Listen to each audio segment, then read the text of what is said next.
Suarez. Cohen. Here. Maniscalco. Here. Reddick. Here. Capeen. Miranda. Here. And Vieira. All right, we need to open the public hearing. So move items, Mr. Chairman, items 1 and 2. 1 and 2. Second. All right, got a motion from Mr. Miranda, seconded by Mr. Cohen. All in favor of that motion, say aye. Aye. Those opposed? All right, item number 1.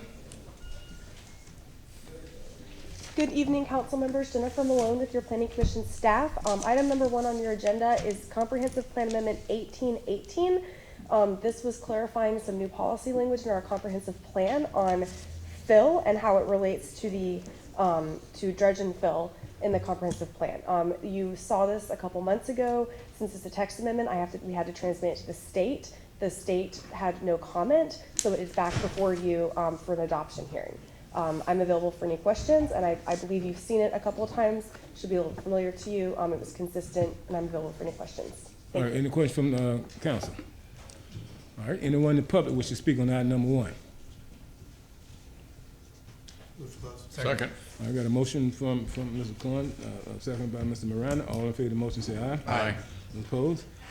All right, Mr. Miranda, would you read item number 1? Thank you, Mr. Chairman. Item number 1, file number 2019-47 AKPA 1818. Sounds like an atomic bomb, Mr. Chairman. Orders being presented for first reading consideration. An orders amending the Tampa Comprehensive Plan future land use element proposing city policy language on when fill activities are appropriate for the purposes of developing, providing for repeal of all ordinance in conflict, providing for severability, providing an effective date. Second. All right, got a motion from Mr. Miranda, seconded by Mr. Cohen. All in favor of that motion, say aye. Aye. Those opposed? Motion carried with Capeen being absent, Suarez being absent at vote, and Vieira being absent at vote. Second reading and adoption will be May 16th, 2019 at 9:30 a.m. And thank you for reminding me. Let me just read, I got a memo from Ms. Yola Campine, and she stated that she would be asking from the April 11th evening city council meeting, so just want to put a part of the record. Got it? All right, item number 2. Good evening, council members. Jennifer Malone again with your Planning Commission staff. Item number 2 is the University of Tampa Comprehensive Plan Amendment. We were amending it from a couple different categories. This is the proposed map to public overall. This is the, I apologize. This was how it was, and then this is the proposed to be public. This was large scale. You saw this a couple months ago as well. It was also transmitted to the state. The state had no comment. It is back before you for an adoption reading. And that concludes my presentation. Thank you. All right, any questions from council? No. All right, anyone in the public wish to speak on item number 2? Morris Massey, Hill Ward Henderson, 101 East Kennedy Boulevard, Suite 3700, Tampa, Florida. On behalf of the University of Tampa, this is to make the entire campus public, semi-public comp plan categories. Thank you. Anyone else in the public wish to speak on item number 2? Move to close. All right, got a motion from Mr. Miranda, second by Mr. Maniscalco. All in favor of that motion, say aye. Aye. Opposed? Mr. Maniscalco, you read item number 2. Thank you very much, Mr. Chairman. I have an ordinance amending the Tampa Comprehensive Plan future land use element, future land use map for the property located at 110 and 114 North Brevard Avenue, 115 North Edison Avenue, 429, 802, 901, and 909 West Kennedy Boulevard, 108 North Boulevard, and 1102 West North B Street from Regional Mixed Use 100, RMU 100, Urban Mixed Use 60, UMU 60, and Recreation Open Space, ROS, to public, semi-public, PSP, providing for repeal of all ordinances in conflict, providing for severability, providing an effective date. Got a motion from Mr. Maniscalco, second by Mr. Miranda. All in favor of the motion, say aye. Aye. Those opposed? Motion carried with Capeen being absent, Suarez and Vieira being absent at vote. Second reading and adoption will be on May 16th, 2019 at 9:30 a.m.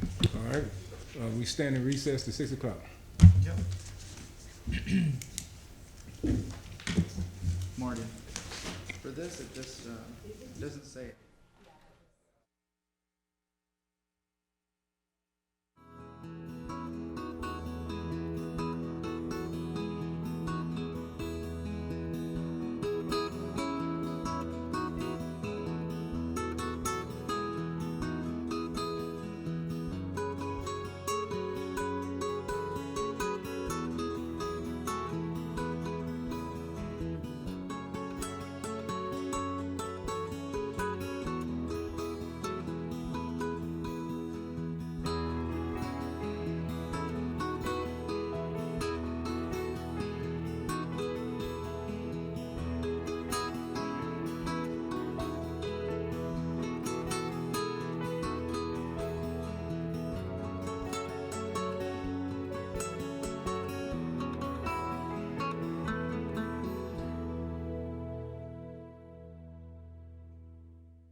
we're gonna call this city council meeting back to order. Roll call. Suarez. Cohen. Here. Maniscalco. Here. Reddick. Here. Capeen. Miranda. Here. And Viera. Yes, Mr. Suarez just walked in. Just walked in. All right, open up the public hearing for these. So move items, Second. Mr. Chairman. What are they now? Items 3 to number 12. Okay, I got a motion from Mr. Miranda, seconded by Mr. Cohen. All in favor of the motion, say aye. Aye. Opposed? All right, anyone gonna speak on item 3 through 12? Let me repeat this. If you're gonna speak on 3 through 12, and right now you might not be thinking about it, but if you think about it later, please stand up to be sworn in. Thank you. Please raise your right hand. Do you swear or affirm to tell the truth, the whole truth, and nothing but the truth? Yes. All right, and now go. We having the house cleaning. No, sir, we're ready to go. All right, number 3. Mary Samaniego with Planning, Design, and Development Coordination. The first item here on your agenda is SU 2-1903. It's for place of religious assembly, special use 2 approval for the property located at 3518 and 3519 East 9th Avenue. Good evening, council members. Jennifer Malone with your Planning Commission staff. The property is not located within an evacuation zone. It does have access to public transportation. There's a transit stop about 500 feet to the of the site, and it is located in the Central Tampa Planning District. I'm going to show an aerial. Here's East 9th, North 36th. This is the subject site, so it traverses East 9th. We have some warehousing and distribution in the area, and some single-family homes, and that'll be reflected on the future land use map. The future land use of the subject site is residential 20. This salmon-y pink color is transitional use 24. That does allow for consideration of those light industrial uses. We have a light industrial future land use category over here in the gray. We did find this request consistent with the comprehensive plan, and we did find that it would be comparable and compatible with the neighborhood. And that concludes my presentation. Thanks. Mary Samaniego again. Here is an aerial of the subject properties. You can see it's on the north and south side of both East 9th Avenue, just west of 36th Street. Here is a zoning map of the subject property. As you can see, it is in the RM16 zoning district. The place of religious assembly is allowed for consideration by City Council as a special use 2 application, provided that there are specific special use criteria which are listed in your staff report that you must consider and approve. Here's the subject property. This is the southern portion. The place of religious assembly is currently under construction. Let me give you a little history on this site overall. Back in, let me see, 2006, a special use approval was granted by City Council for a place of religious assembly on this site. It was case B0641 for the record. It was for the property on the south side of 9th Street and included a historic building that's at the intersection of 9th and 36th, and then this was going to be the parking lot. At some point in recent history, the place of religious assembly group sold this property to an outside entity and also, in effect, sold their required parking lot. So now they're in a situation where they have their place of religious assembly building under construction, but it's out of compliance with both the special use 2 site plan as well as code because there's no required parking to go with the building. So they have filed this special use application that we're hearing before you tonight to include property across the street to provide the parking that they need. And I'll show you the site plan in one moment. So this is the church under construction. So I just wanted to give you a little backstory because you're like, why is there a church under construction when we're approving it tonight? That's why. This is the cigar factory to the east that was part of the original site plan that's been sold off. This is the single-family house to the west. This is the property to the north that has been acquired by the church that they will use as a fellowship hall and parking. And again, I'll show you the site plan in a moment. And then on either side of that property are single-family houses.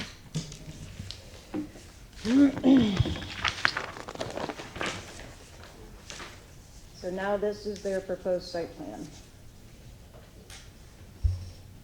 You see now. So this will be the church building.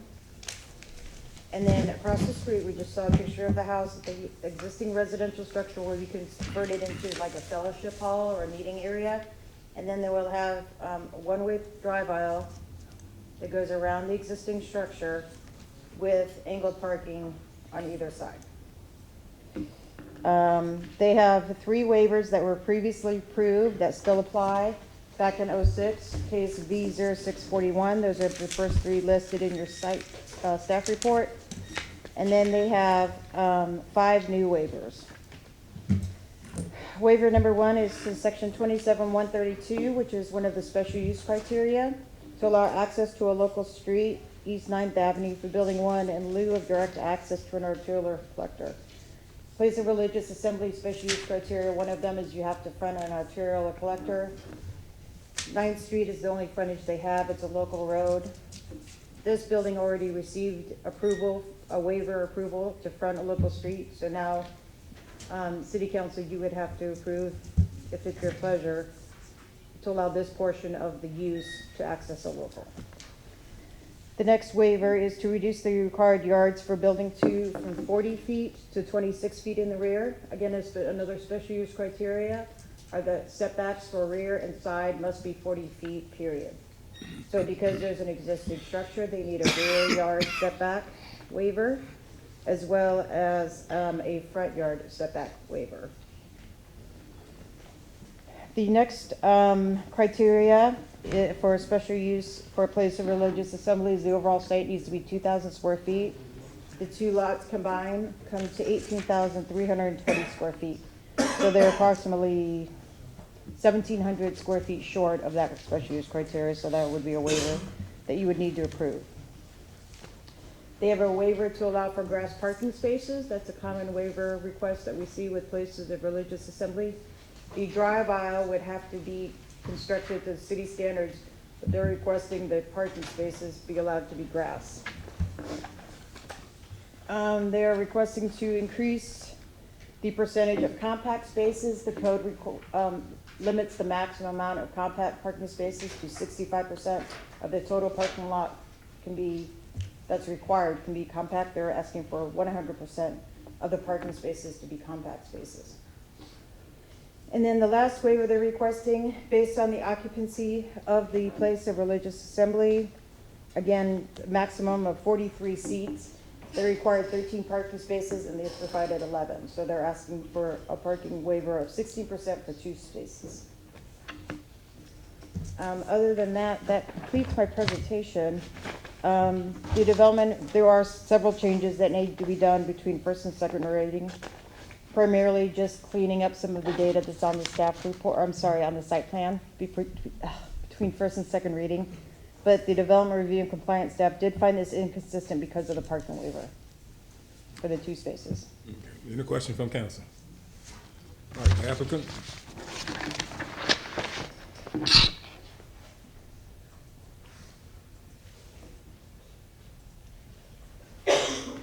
I'm the applicant. My name is Thomas C. Hills. I live at 5805 North 20th Street, Tampa, Florida.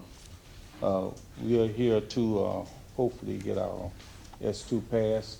This church had a S2 before, and they were at a area of conjunction of finances that they needed some more money to finish their church, so they were able to sell off part of their property to get the church finished. And so it ended up we were working on the church. The church is just about to finish now, but we just need to get our site approved now. And if there's any questions concerning what was just explained, I'd be glad to answer them. but they did do a lot of things to compensate. They doing grass parking, but they're doing a circular road to go around the back, and they're tearing down a structure in order to make sure that they get around to the other side. And now they're just waiting. They're just about to seal the property out. They're just waiting to get the site approved. If there's any questions, I'd be glad to answer. All right, any questions from council? All right, anyone in the public wish to speak on item number 1? Anyone in the public wish to speak on item number 1? It's number 3, Chair. Oh, I mean, number 3, I'm sorry. Yeah, number 3. Anyone in the public wish to speak on item number 3? Move to close. Second. All right, got a motion from Mr. Carnes, second by Mr. Maniscalco. All in favor of that motion, say aye. Aye. Opposed? All right, Mr. Suarez, are you interested? Yeah. Okay. Go ahead and do that. Thank you, Chair. I present ordinance for first reading consideration, and ordinance approving a special use permit, S2, approving a place of religious assembly in an RM 16 residential multifamily zoning district in the general vicinity of 3518 and 3519 East 9th Avenue in the city of Tampa, Florida, and it's more particularly described in Section 1 hereof, providing an effective date and including all of the staff's recommendation of changes to be implemented between the first and second reading. Second. All right, got a motion from Mr. Suarez, second by Mr. Maniscalco. Any further discussion on the motion? All those in favor of the motion say aye. Aye. Opposed? Okay. Motion carried with Capeen being absent. Second reading and adoption will be May 16th, 2019 at 9:30 a.m. Okay. We go to item number 4. Thank you. Mary Samaniego, item number 4 is REZ 18126. It's a rezoning for the property located at 1529 West North Street from PD to IG and RS50. Good evening, Council. Jennifer Malone with your Planning Commission staff. This is located in the Central Tampa Planning District. There is a transit stop about 280 yards away from the site at the intersection of West Kennedy Boulevard and North Oregon Avenue. It is in a level C evacuation zone. It is just north of West Kennedy Boulevard. This is that Walmart neighborhood center to the south. There's a variety of commercial uses within this area and residential, which will be reflected on the future land use map. It has 2 future land uses. The subject site is General Mixed Use 24. That's this lighter purple color, and Residential 20, which is the brown. So it's a split parcel. They're asking for 2 zonings, as Mary already stated.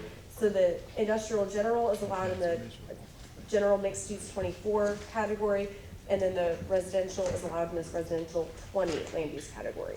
To the south is General Mixed Use 24, and then Urban Mixed Use 60 is along Kennedy Boulevard. We did find this consistent. The General Mixed Use 24 does allow for a broad range of land use categories comprising of everything from single family to industrial general, and this request certainly falls under that.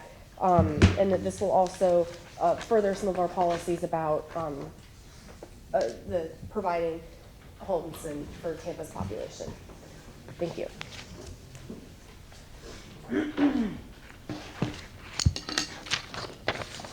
Mary Samaniego, again, here's an aerial of the subject property. It was approved as a PD back in 2014. Actually, it was the very first case that I had with this city, with the city of Tampa.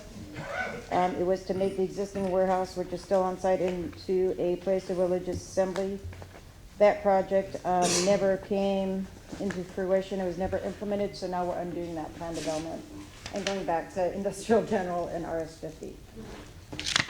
So it's being converted back to exactly what it was before. Right. So we PD'd it, now we're un-PDing it. So this is the subject property. It is industrial general surrounding it in this area, and then RS50. So again, the new line will kind of follow the existing zoning line.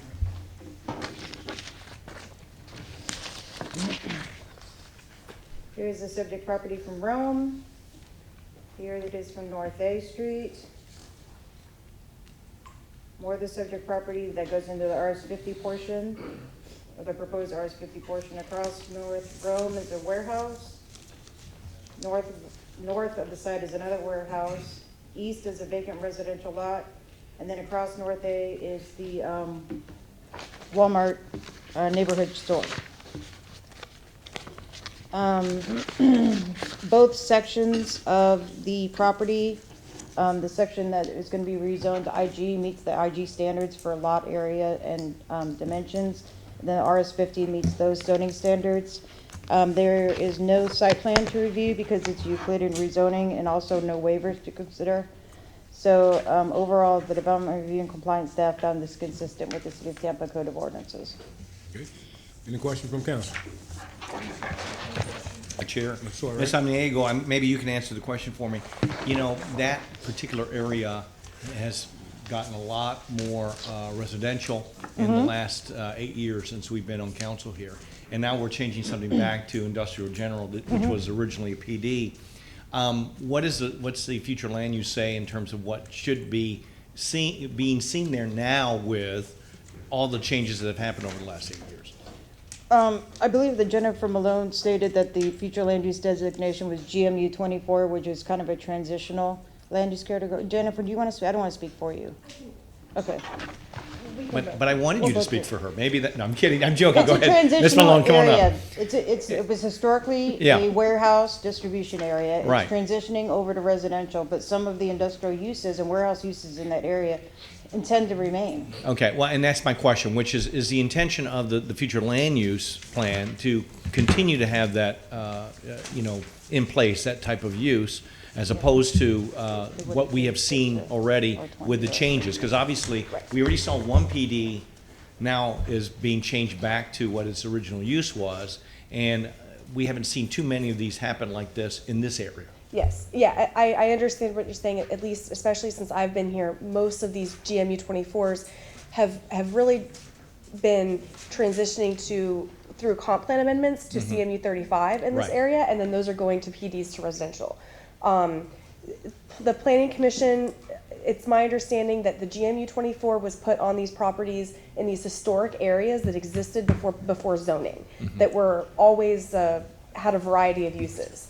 And this area is seeing a big shift. The comprehensive plan hasn't really set any direction for this area specifically about how it should shift. And right now, per the matrix and the code, it still allows all of those uses.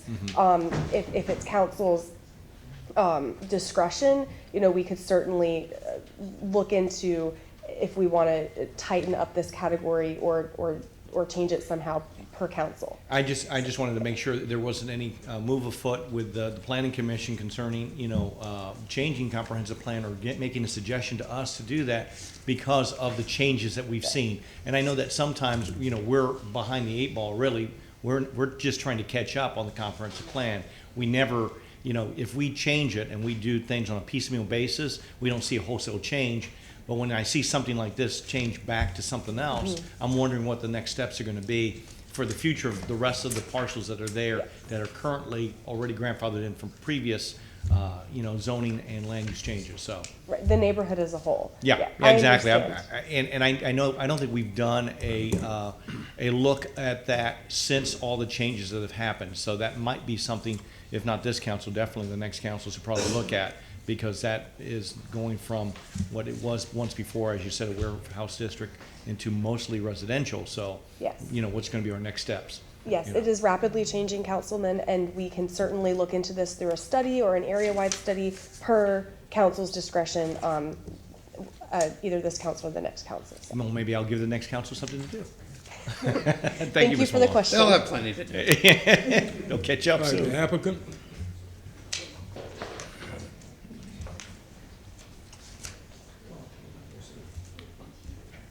Thank you, Mr. Chairman, council members. I'm James Catalano, 2119 West Cass Street. The only thing I can add to the staff report is just a little bit of explanation. It might clarify what's going on here.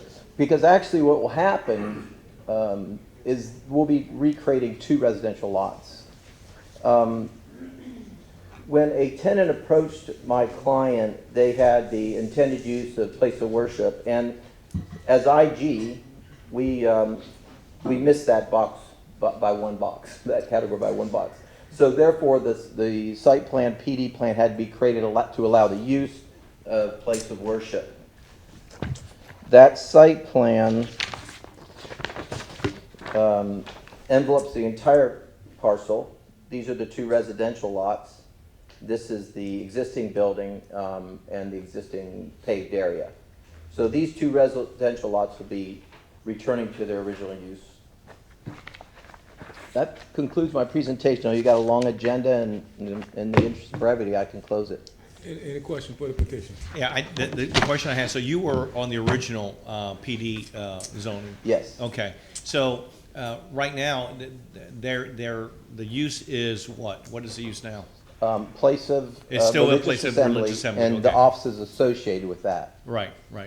Okay, and so there's, the change back means what? Why are you doing it? That's a very limited use. Yeah. That tenant is no longer viable. They're not there. They never invoked the entitlement, Mm-hmm. and therefore the owner would like to go back to more customary IG uses. Refresh my memory, what was going to be there, the tenant? Other than the place of assembly. Yeah. Typical uses in that area have been cabinet assembly, home cabinets. No, I mean, residential. you just made a comment that they decided not to, what was already going to be in there, do you know? It was a non-denominational church. No, on the other parcel, that you said there was another use there besides the religious assembly, right? No, the PD would encompass the entire parcel. Okay. Because we're going back to Euclidean zoning, that frees up two that were RS50. Got it. They're It's going to give them a little bit more freedom to do other things, is what you're saying? Yes. Yeah, okay, all right, thanks. Okay. Anyone in the public wish to speak on item number 4? Anyone in the public? All right, got a motion from Mr. Miranda, seconded by Mr. Maniscalco. All in favor of that motion, say aye. Aye. Those opposed? All right, Mr. Horn, would you read item number 4? Thank you very much, Mr. Chair. I move an ordinance being presented for first reading consideration, an ordinance rezoning property in the general vicinity of 1529 West North A Street in the city of Tampa, Florida, and more particularly described in Section 1 from zoning district classification PD, plan development, place of religious assembly, and business professional office to IG industrial general and RS50 residential single family, providing an effective date. Second. I got a motion from Mr. Corn, seconded by Mr. Miranda. Any further discussion on the motion? All those in favor of the motion, say aye. Aye. Opposed? Okay. Motion carried with Capeen being absent. Second reading and adoption will be held on May 16th, 2019 at 9:30 a.m. All right, item number 5. Mary Samaniego, item number 5 is REZ 1921. It's a property located at 1452 West Bush Boulevard from RS50 to CG. Jennifer Malone with your Planning Commission. This is located in the University Planning District. It is in Evacuation Zone E. It does have public transit service located along West Bush Boulevard, served by routes 14 and 39. Here's an aerial. To the north is a pharmacy, and then some single-family homes further north. This is West Bush Boulevard. This is parkland, which is reflected on the future land use map. The adopted future land use is community mixed use 35. That's the pink. That is along Bush Boulevard. There's a lot of commercial activity along Bush Boulevard. The public is the parkland, and then the orange is residential 10, and those are those single-family homes to the north of the subject site. We did find this consistent with the comprehensive plan. Commercial general is an allowable zoning district, and the community mixed use 35.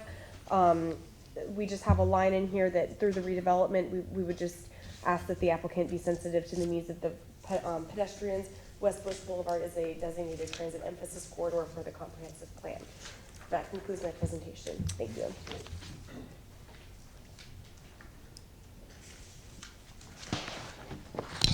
Mary Samaniego.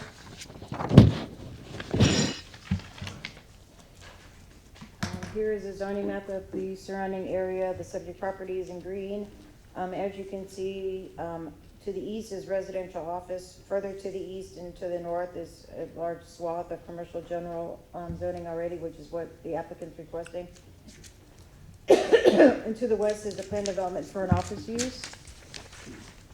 and then there's the active railroad tracks, and then behind that is, single-family residential RS50. Subject property is currently vacant. This is the office building to the west, across Bush Boulevard Strip Commercial Center, and then a small office to the east. This is the Euclidean rezoning district. All development would have to comply with all applicable standards of the CG zoning district. There is no site plan to consider, no waivers to consider. The development review and compliance staff found this consistent with the City of Tampa Code of Ordinances. Do you have any specific questions for me at this time? Any questions from council? All right, the applicant.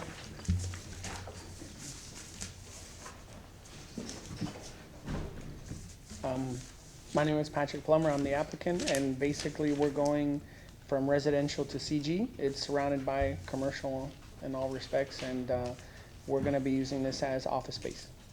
And we'll respect, of course, the pedestrian right-of-way as they've asked us to do. All right, any questions for the applicant? Anyone in the public wish to speak on item number 5? Item number 5. Got a motion by Mr. Miranda? Second. Second by Mr. Cohen. All in favor of that motion, say aye. Aye. Opposed? Who's that, Suarez? That's me. You going this way? Oh, okay. An ordinance being presented for first reading consideration. An ordinance rezoning property in the general vicinity of 1452 West Bush Boulevard in the city of Tampa, Florida, more particularly described in section 1 from zoning district classification RS50, residential single family, to CG commercial general, providing an effective date. Second. All right, got a motion from Mr. Maniscalco, second by Mr. Miranda. All in favor of that motion, say aye. Aye. Opposed? Motion carried with Capeen being absent. Second reading and adoption to be held on May 16th, 2019 at 9:30 a.m. Okay, item number 6. Mary Samaniego, item number 6 is REZ 1925. It's for the property located at 4011 and 4013 North 30th Street, requesting to go from RM 16 and RS 50 to RM 18. Jennifer Malone with your Planning Commission. We are in the Central Tampa Planning District within the East Tampa Urban Village.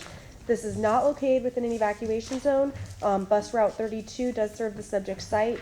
Jackson Heights Park is the closest public recreational facility to the site. This is the subject site outlined in the purple. We'll zoom in a little bit. There's a distribution center to the south along East Martin Luther King Jr. Boulevard, and this is North 38. To the north of East Martin Luther King Jr. Boulevard is a variety of residential uses, which is reflected on the future land use map. That distribution center was in the light industrial category. Community commercial 35 is the red, which allows commercial intensive uses. The subject site is residential 35, future land use category. And then the orange is residential 10, so that's your single family detached. We did find this consistent with the comprehensive plan. As I've stated before, it does seek to ensure an adequate supply of housing for Tampa's growing populations. We did find that this rezoning request would provide multifamily housing in an area of the city that we felt that the land was underutilized and vacant right now. So we did find that consistent with the cited policies. And that concludes my presentation. Thank you. Mary Samaniego, for the record. Jennifer just showed you an aerial, so I won't belabor that point. Here's a zoning map of the property. This is MLK, this is 38th Street. According to the plat, the right-of-way goes all the way through and connects to Ida, but the roadway has not been improved, so in effect, 38th Street is like a dead end. The northern third of the property is in the RS50 zoning district, and then the remaining portion is in the RM16. The property is currently occupied by a semi-detached unit with 2 dwelling units, structure with 2 dwelling units, and vacant property to the north of it. That's the portion that's in the existing RS50 zoning district. To the south is a vacant residential structure. Across the street is a vacant lot, and another multi-unit residential structure right across the street, across 38th Street. The entire property is about 15,500 square feet with the RM district that they are requesting. RM24, given the lot size, the maximum density that they could have would be 8 dwelling units, provided they meet all code requirements. At time of permitting, there is no site plan to review and no waivers. The development review and compliance staff found this consistent with the City of Tampa Code of Ordinances. All right, any questions from council?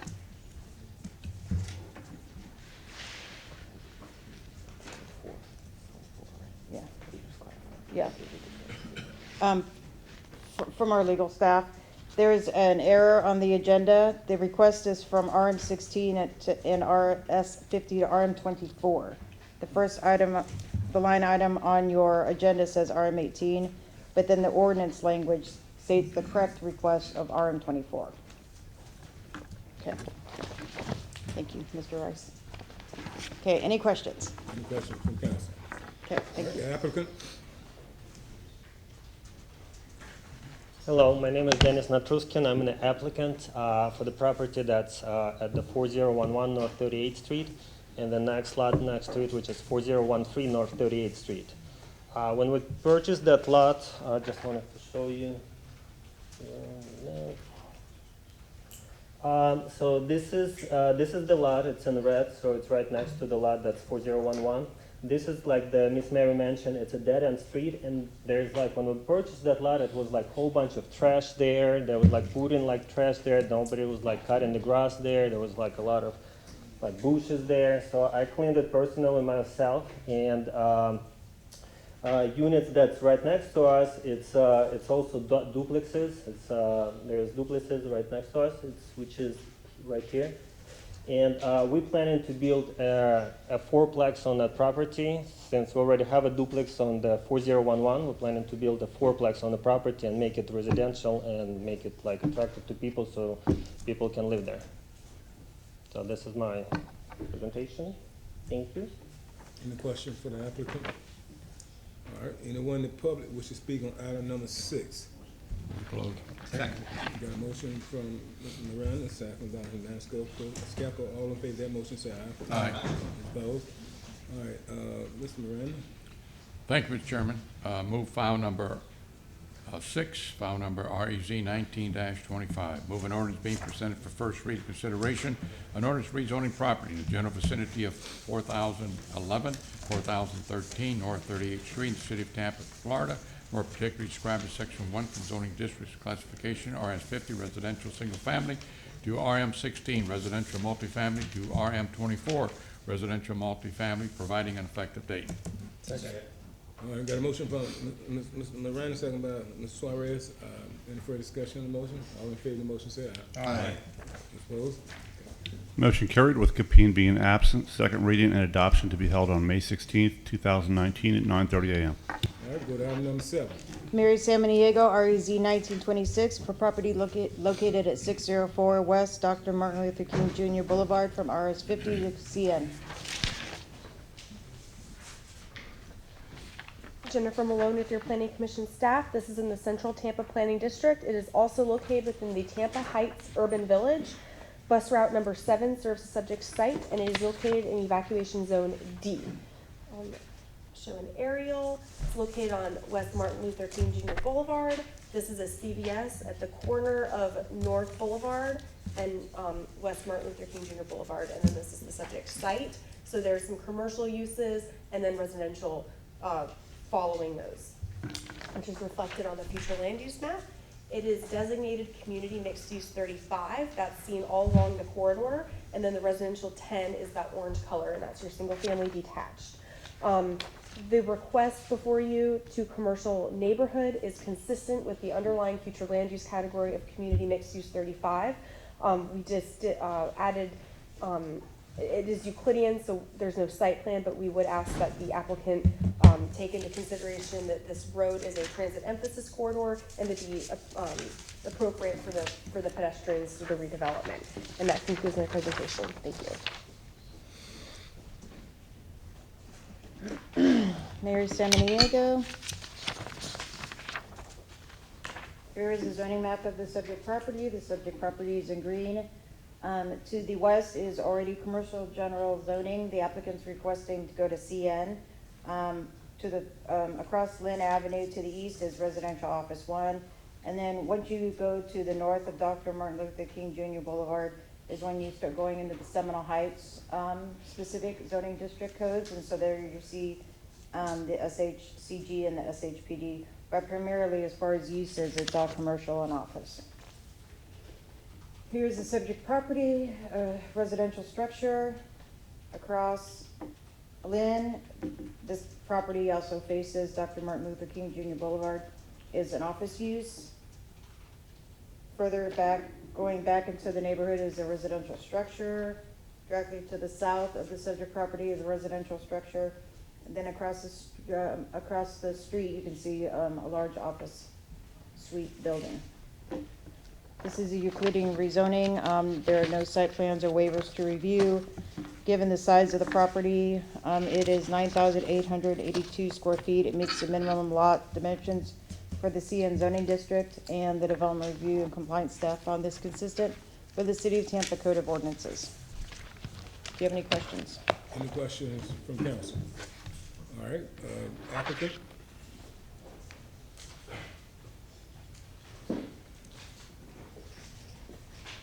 Good evening, council. My name is Joseph Diaz. My office is at 3242 Henderson Boulevard, Suite 310. I really don't have much to add.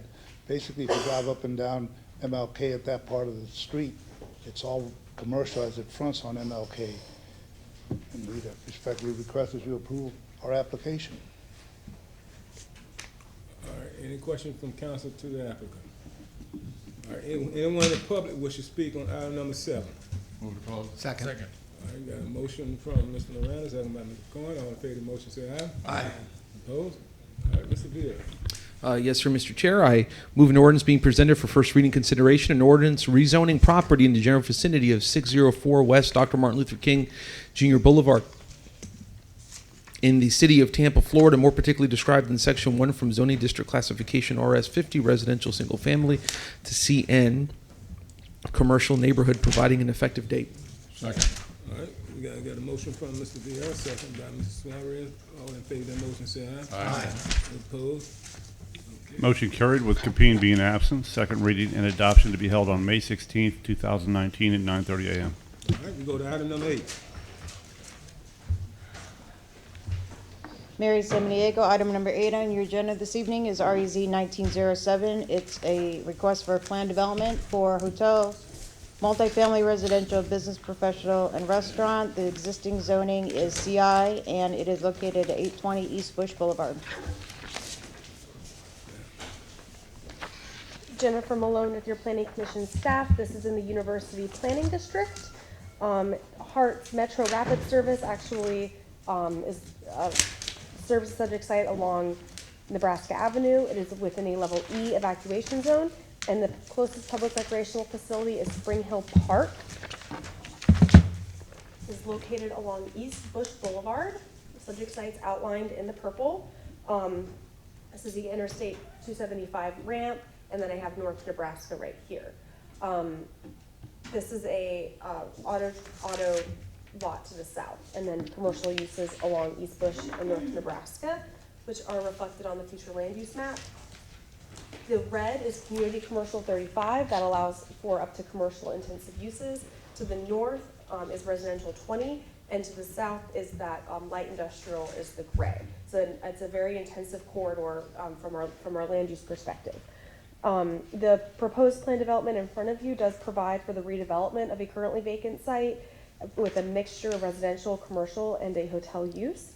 And one of the structures does provide for some vertical integration of the two different uses, which is supported by our comprehensive plan policies cited in our report. We also the Planning Commission was supportive of how the applicant works to activate he worked to activate the Nebraska corridor through the site development. And there are clear pedestrian pathways that connect the main entrances of the proposed buildings with sidewalks along the adjacent public rights of way. That all ties back to our comprehensive plan policies. So with that, we found it consistent.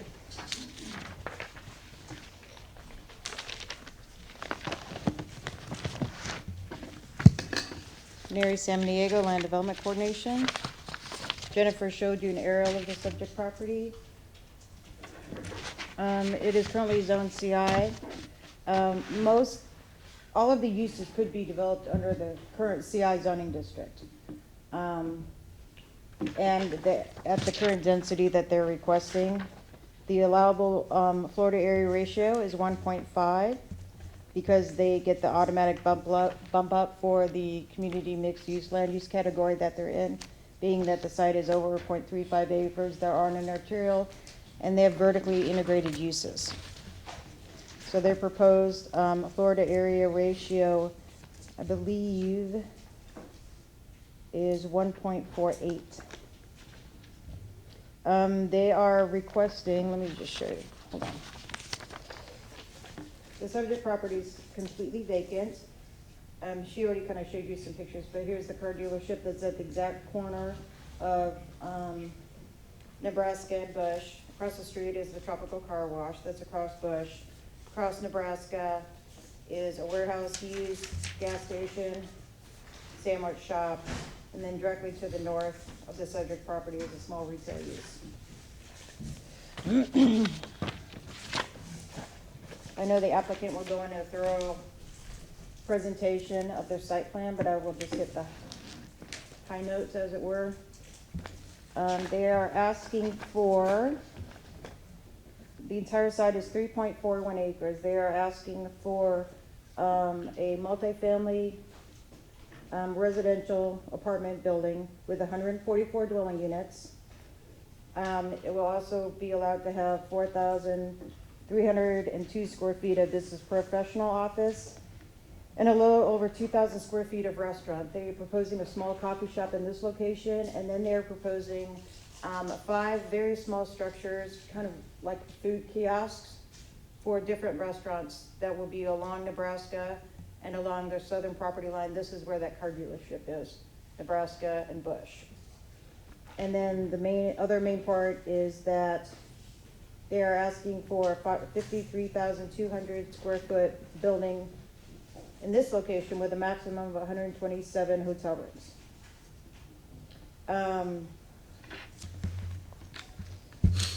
Again, the entire site is 3.41 acres. It is vacant. Let's just go into the waivers.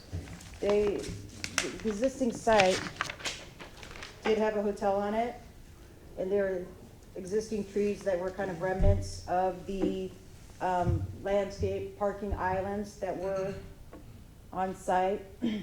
However, there were some trees kind of along the periphery. The applicant is requesting a waiver to remove 100% or 81 of the existing trees on site.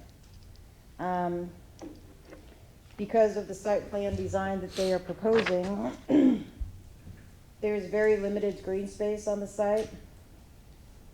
This is, this is the apartment building with the coffee shop and some office uses.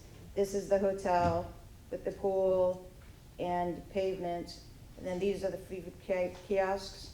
The only green space on the site are small areas along the property lines and a few landscape islands. There's not enough land to plant all the required mitigation trees for removing 100% of the trees on site. So that's the second waiver that they need, to pay into the tree trust fund for required trees and mitigation trees. The third waiver that they're requesting, based on the combination of uses, they're required to have 434 parking spaces. They're requesting to have 239. So that is a 45% reduction, almost a 200 space parking waiver request. They're asking to have tandem parking spaces for valet uses in this area.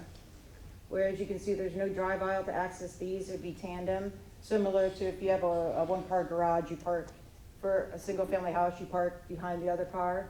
The code only allows tandem parking for single-family lots. So this is a waiver request. They were wanting it to be for valet only. The code doesn't recognize valet only, allowing tandem parking spaces, so that's a waiver request. The fifth waiver is the code requires where you have a parking lot up against a right-of-way line, you're supposed to have 8 feet of landscaping between the parking lot and the the front property line. They're requesting to go down to 3 feet. And then down here, there's no landscaping in this area. Actually, I'm sorry, I correct that. It would not be required because the vehicle use area is back here. I correct that. So it'd be this area. Is the subject, it's supposed to be 8 feet of landscaping and green space. They're asking for 3 feet. The next waiver that they requested, waiver number 6, was an error on my part, error in the staff report. It's not required. It was my understanding there was residential structures. When this application first came in, it was for an 8-acre piece. They reduced the size. When it was an 8-acre piece, it adjoined single-family houses, but when they reduced it, it no longer adjoins single-family houses. It adjoins the remainder of the old site. So, long story short, waiver 6 is no longer required.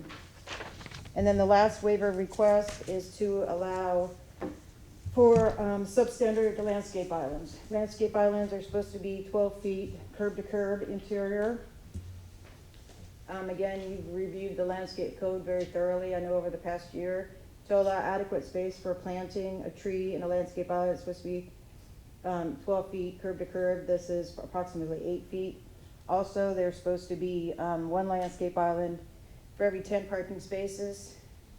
This whole row of parking in the back doesn't have any landscape islands.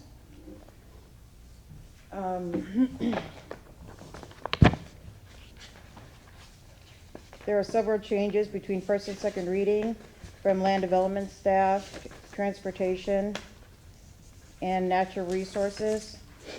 This site is not in an overlay zoning district. It is not in a historic district, so only the basic minimum standards of the code apply.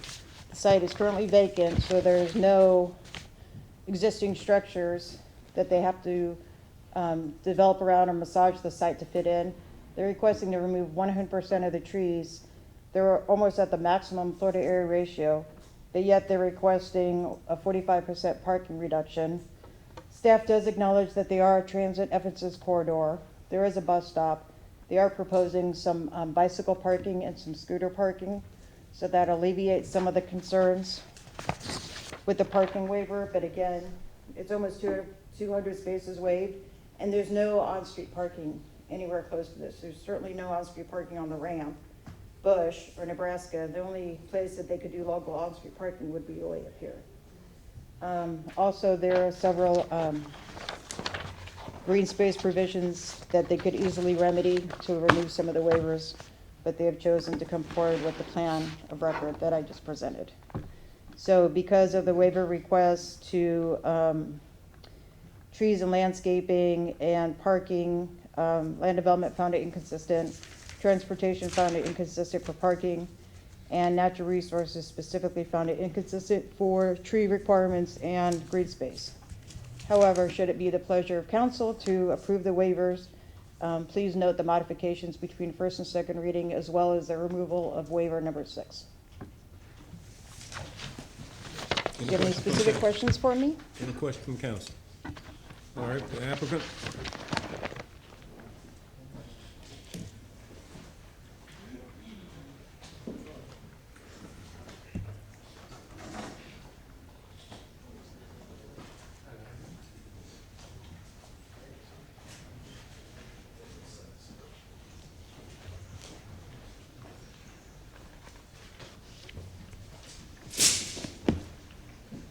There's some logistics, council. Technology only goes so far.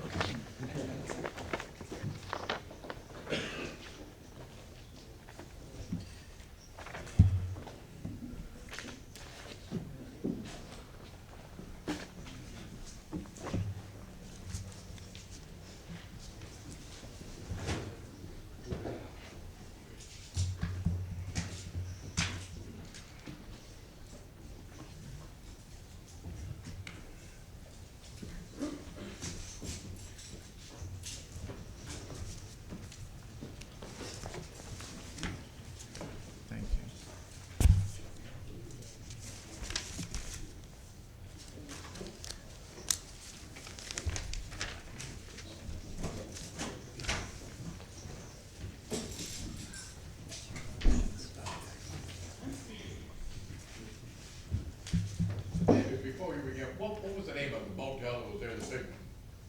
The name of it that was there? Yeah. I'm thinking, I don't remember. Chester goes by, and then there was a Ramada Inn or something there. I think it was a Ramada. I think you're right. It was a Ramada. Yeah, I'm thinking going back to the sixties and seventies. Yeah. It had the interior dome Yeah. Yeah. thing. That's where I got my insurance license. You went there for classes every week for, 9 weeks. So very familiar with the old place. Good to go? Well, I got my whole team up here with me, Council. That's it? I thought you had more. Sorry we couldn't bring more. Good evening, David Singer with law firm of Shoemaker, Luke Hendrick, 101 East Kennedy. As staff indicated to you, we're looking to activate a vacant parcel in a part of the city that is badly in need of development. This 3.4 acres is the gateway to the Innovation District. I want you to picture getting off the highway at Bush, right? You're 275, you're getting off the highway at Bush. You take that loop around, and what you're looking at straight ahead of you is the Mel's Hot Dog billboard, right? And you take that left at Bush, and the first thing you see on the left is this vacant parcel. And when I say vacant parcel, I mean there is nothing there. It is a concrete slab of nothingness. It is over 3 acres of a decrepit concrete slab with small, unhealthy trees dotting this site. This is a part of the city where we are starving for investment. What we have for the applicant team is experienced developers who have been planning this project for over 2 years, who have worked extensively with FDOT, with the city, with the Innovation Alliance. This project can be the catalyst for redevelopment in this part of the city. It is not going to happen overnight, but somebody has to be first. These guys are willing to be first. And in order to do that, they're going to need some relief from some of the code provisions that we're talking about. I want you to get a good picture of what this site looks like. And so I'm going to show a few slides here on the Elmo. And I will tell you, I walked this site yesterday in the heat in a sport jacket, which was a mistake. And it's ugly. I mean, it's nasty out there.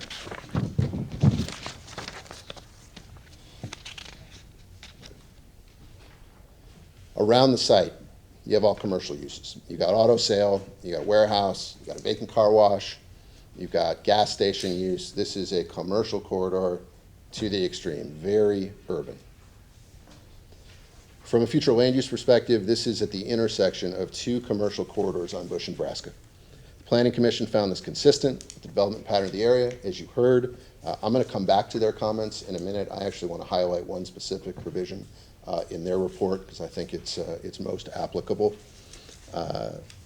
If you look at the placement of the location on this parcel, it is at one of the 4 corners of the Innovation District in a part of the city that has not seen recent redevelopment. The mall is getting attention and investment. The USF area is getting attention and investment. We cannot ignore the Bush Boulevard corridor. This is a corridor that badly needs investment, and these guys are willing to do it. Next. For your perspective, this is on the top here what the access driveway on Bush Boulevard looks like today. And on the bottom is what it will be activated to become. What you can see on the front, down on the left, is the hotel building, all right, with some innovative design features, some public art. And the mixed-use building is behind it. It's 7 stories. And one thing you can see on the top of it, you can see a few trees poking up on the top of it on this building. The rooftop will be green space. This is urban design. This is how we get the green space on the site, is you put it up top. You maximize the space, and you make a nice landscaped area on the top for the residents to enjoy. Again, for perspective, on top, this is the current view from Nebraska, looking at the site. This is the access point that we were talking about on Nebraska. On the bottom is what it will look like once it's activated. A few things to point out here. The food kiosks, you'll see 2 food kiosks in front on Nebraska, and we're going to activate that corridor for pedestrian use. You heard Mary talk about the code calling for landscape for 8 feet between the parking area and the street. We're asking for relief there, and instead of landscape, we're going to put a pedestrian corridor there. and we're going to put food truck corridors there. Again, that's urban design. The mixed-use building is the big building you see on the right-hand side with a restaurant, and in the center, going down the center, is co-work space with very high ceiling. And again, co-work space. I'm going to come back to that. And again, notice the roof deck, urban design. This is the part where the green space has to go. This is vertical planning as opposed to horizontal planning. You may have seen this if you traveled to Portland or Seattle. There are a lot of vertical planning, green space uses in urban design buildings, just like this one, activating all parts of the space that you occupy. Let's talk a little bit about access. The green arrows on this site are where the access for this project is. We have worked with FDOT extensively on road improvements for Nebraska. We're going to have to redo the turn lane on Nebraska, and we're going to have to do some median work on Nebraska. The turn lane is going to be extended.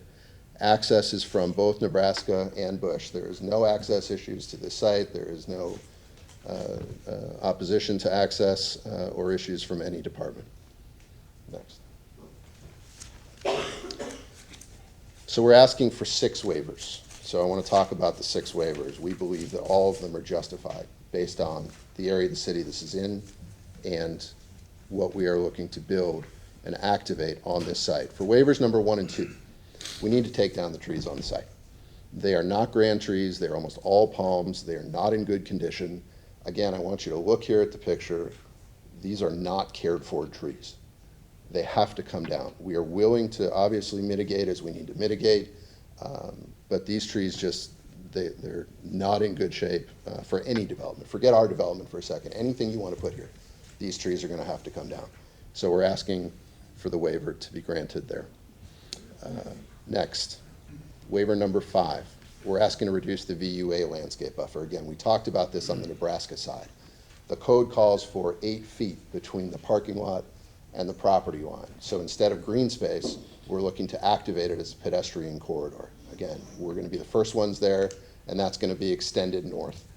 Along the entrance ramp here on the left, you can see we're asking to reduce the corridor to fit the amount of parking that we can put on the site. We need to bring that down to 3 feet as opposed to have it be 8 feet to fit parking on this site. Again, that's not a pedestrian corridor. Nobody should be over there walking. It's not a safety issue. There really is no issue other than we just need a little relief on the entrance ramp of 275. So those are 2 waivers. Next, and I think the big one and the ones we're going to talk about is parking. It's a parking waiver for 45% of the site. But I want to talk about a couple things that can potentially give you some comfort. LEED standards, and this building is going to be applying for LEED certification. Recommend 20% reduction from conventional parking numbers. So we can take 20% off the top of the waiver for LEED certification. That is going to bring us down to 87 spaces off. Now we're looking at 347. Again, we're providing 239. Now we're at 347. You have office space. Under the code, that's 3.3 per 1,000 square feet. We're at 4,300 square feet. This is co-working space. This is probably not going to be people coming to the site, additional people. It's going to be the residents who are in the apartment buildings and the hotel users who are going to use that co-working space. That's an additional 12 spaces off. So now we're down to a 96 space waiver. In addition, this is walking distance to the Metro Rapid line down Nebraska. It is walking distance to the Hart Yukon station. Anywhere you want to go in this city, you are able to get there with public transit, and we should be encouraging public transit. That's something the Planning Commission talks about. That's something we've been talking about over and over as a city, project after project. We're asking you to recognize that here, that there are transit options available. Next, fewer and fewer families are 2-car families. Much less parking is required for multifamily residential than is needed from ever before. Fewer people are renting cars when they're here on business or on tourism. Ride sharing is a growing industry. It is something that the code does not recognize. People are not coming here and renting cars like they used to. They are coming here, they're getting an Uber, they're getting in a Lyft, and that will continue to happen and will again happen on this site. This is a book called Street Smart, The Rise of Cities and the Fall of Cars. This is one of the leading treatises in urban planning classes across the country.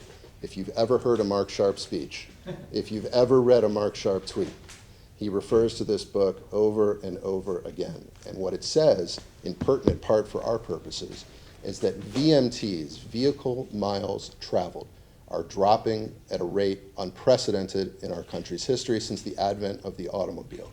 And the reason is millennials are not buying cars. Millennials are not learning to drive. Millennials are not interested in auto ownership and auto use. Instead, they're interested in public transit. They're interested in bike transit. They're interested in pedestrian. They're interested in scooters. This project provides all of those things. This development is catered to millennials. It is rental. It has co-work space. It has a restaurant option. It has 5 restaurant kiosks on site. And it is close to public transit. The people who will be here, who will be the first ones in this area to help it redevelop, will be millennials. We have to look to the future. Can't look to the past. If you're looking to stick strictly to the code, you are looking to the past. If you are looking to help provide investment to this part of the city, you have to look forward and say, what is this going to look like in 2030, in 2040, when we are even less dependent on cars than we are now? All of this is said for justification of the parking waiver. Next, waivers 4 and 6, also related to parking. Yes, we need 9 feet from inside the curb to inside the curb. We just need it in order to fit the number of parking spaces that we can fit on this site. We're asking for 1.5 feet off of each side. Again, probably not that big of an ask considering the investment that we're going to make on this property. Again, as an amenity, we're asking for valet tandem parking spaces. This is happening in city after city after city in urban design. To put more cars on the small space you have to have tandem parking, right? The code right now is a suburban-oriented code, and it talks about tandem parking only for single-family residential. That's not the world we live in today. The world we live in today, and specifically this part of the city, is urban. And in urban design, you have to adapt to urban needs. And one of the things that we can do to fit more cars on this site is allow for tandem parking and valet as an amenity to come to the restaurants and other uses on this site, the food truck kiosks, the hotel, and whatnot. In the scheme of things, we believe these are small waivers that we're asking for in order to make a big investment in this part of the city that hasn't seen it yet.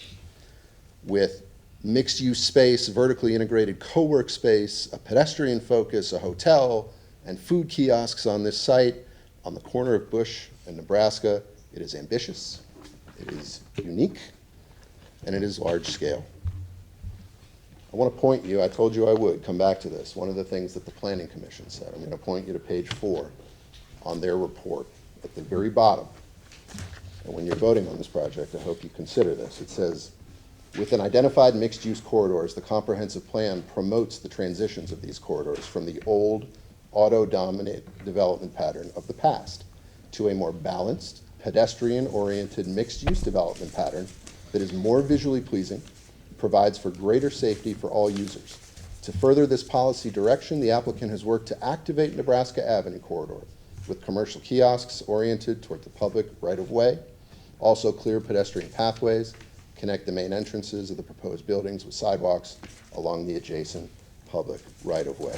This is exactly the type of development that we want to inspire in a part of the city that needs it. To our knowledge, there is no opposition from residents to this project. What we do have are a couple letters of support. One from the directly abutting property owner to the north, and I will submit these into the record. Second, from property owners who are situated to the north on Wilma, who, when we went out to put the notice signs up for this project, they stopped us. And they said, oh my gosh, is there really development coming to this site? And we said, yes, there really is, and they, we hope so. And they said, well, what is it? And we described it, and they said, oh, that's amazing. We're absolutely in support of that. We're going to tell our neighbors, can we write a letter? And so I have one of those from 2 residents here, Joel Snow and Joan Kosman, that I will enter into the record. Third is from the Innovation Alliance. We have worked closely with the Innovation Alliance, and they are in full support of this development. And I'll let Mark Sharp speak for himself when the time comes, but I will enter into the record his letter of support. With, again, 2 years of work put into this project, a lot of investment for something that we believe is very positive for the city, we're going to ask for your approval. I think there is very little downside here for approving these waivers. You have everything to gain and nothing to lose by allowing investment in this part of the city. I am here to answer your questions. The applicant is here to answer questions. I believe during public comment they are going to consolidate their time, and Enrique is going to read a statement with the applicant's remarks. And we thank you. All right, Mr. Maniscalco, you got a question? Real quick, in the rendering you show this empty parcel on the corner, I guess, of Nebraska and Bush. Yeah. I know it's a car rental facility. Yep. Does that stay? That has nothing to do with this, That has nothing to do with it. The car rental for now stays. The Okay. car sale for now stays. All right. But believe you me, we'll be looking to that in the future. All right, Mr. Vieira. Thank you, Mr. Chair. That's funny, when I saw some of these pictures, the tropical car wash coming in, when I was a kid, like 4 or 5 years old, I grew up in Temple Terrace, and every time that we would leave town, my parents would always get off on 275 to head towards Temple Terrace, and that was always the sign for me that we were approaching home.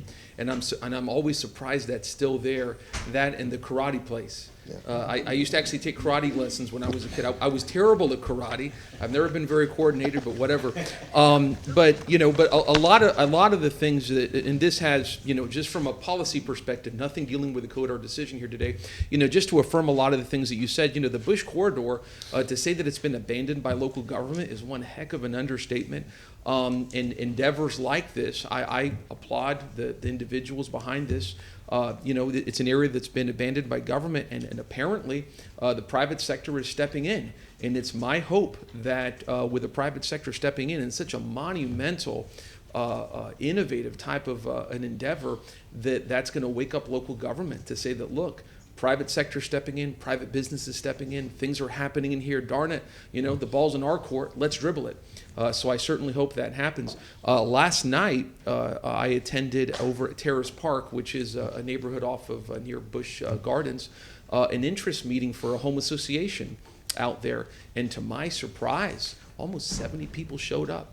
And the biggest thing that they talked about was business development in the area, making sure that we have smart development in the area. So, just seeing something like this is, I think, it brings hope to the area. And a lot of people overuse that term, hope, hope, hope. This is really something that does bring a lot of hope to the area. And I think it's something that's very instructive, and it's a positive thing. So I just wanted to say that. Thank you.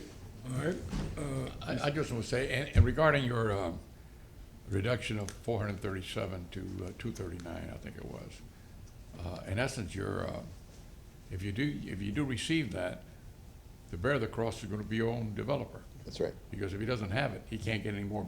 It doesn't fit. That's right. So the cars can't fit. The car can't stay. The people don't stay. That's right. So your own success is going to be your own demise. You got to trust the market. What I'm saying is, be careful what you ask for. You're liable to get it. And then what are you going to do? Right. According to the law, it's going to be 3 times the value then. So I'm just telling the guy up the price. No, I'm not. I'm just, you know how I am. But what I'm saying is that I at one time, believe it or not, that was one of the places to go in the city of Tampa. Yeah. Yep. I remember with Dick Cheney, Bob Valley, and the rest of us used to meet there on Thursday afternoon.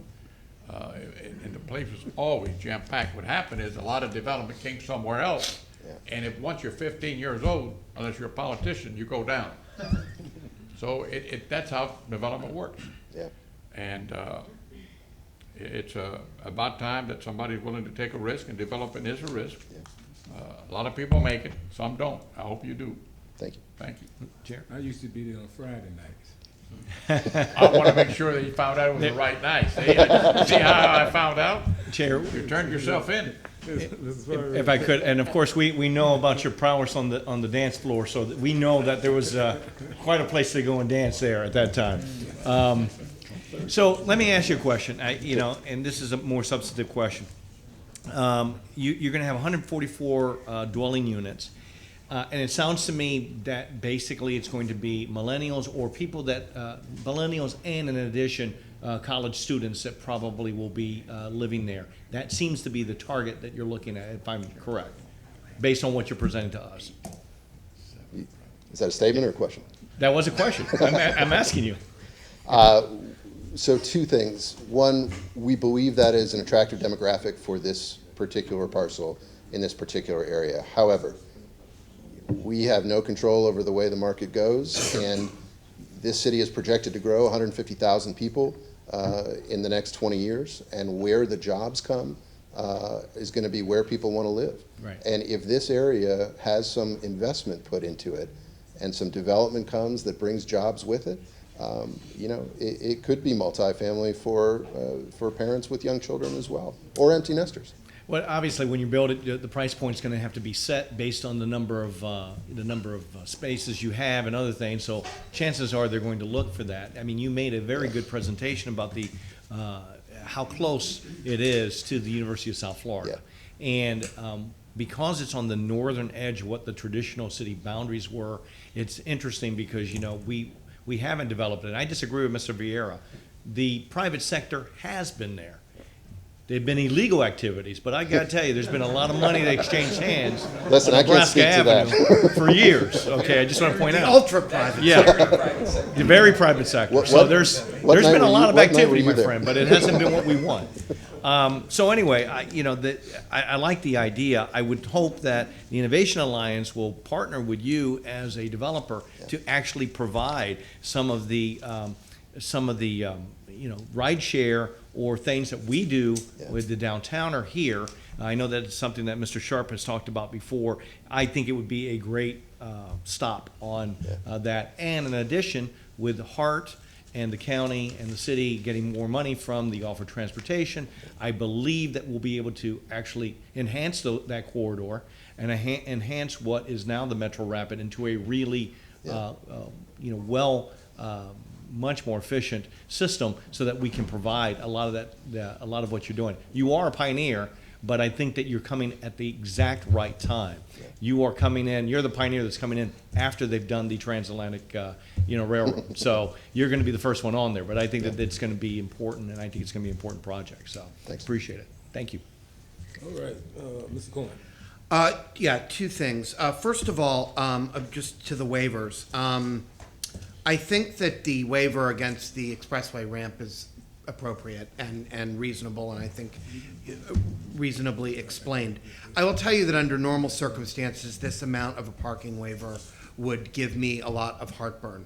But I agree with Mr. Miranda. If this is an excessive parking waiver, you will ultimately bear the brunt of it, because there isn't anywhere else for these cars to go, and there's nowhere else for them to park. So I hope for your sake that you've got the parking calculation correct. But because I think that our leap of faith is, if we're wrong, not going to burden anybody but you.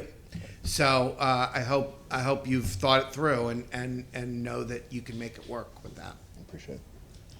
All right, anyone in the public wish to speak on item number 8? Anyone in the public wish to speak on item number 8?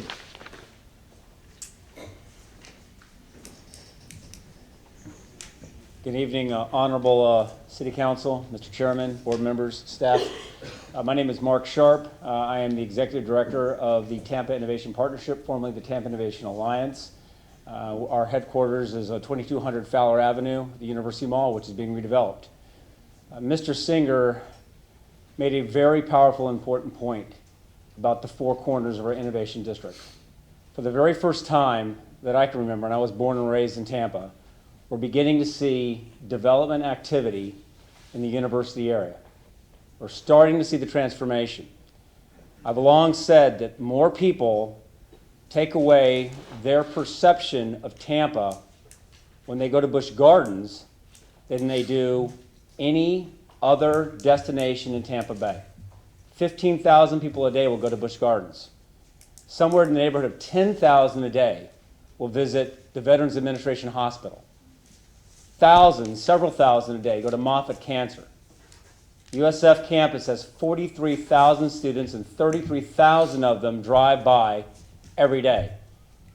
And I can tell you, for the last 2 decades, as you've all felt and we discussed it, what there was an old Ramada Inn.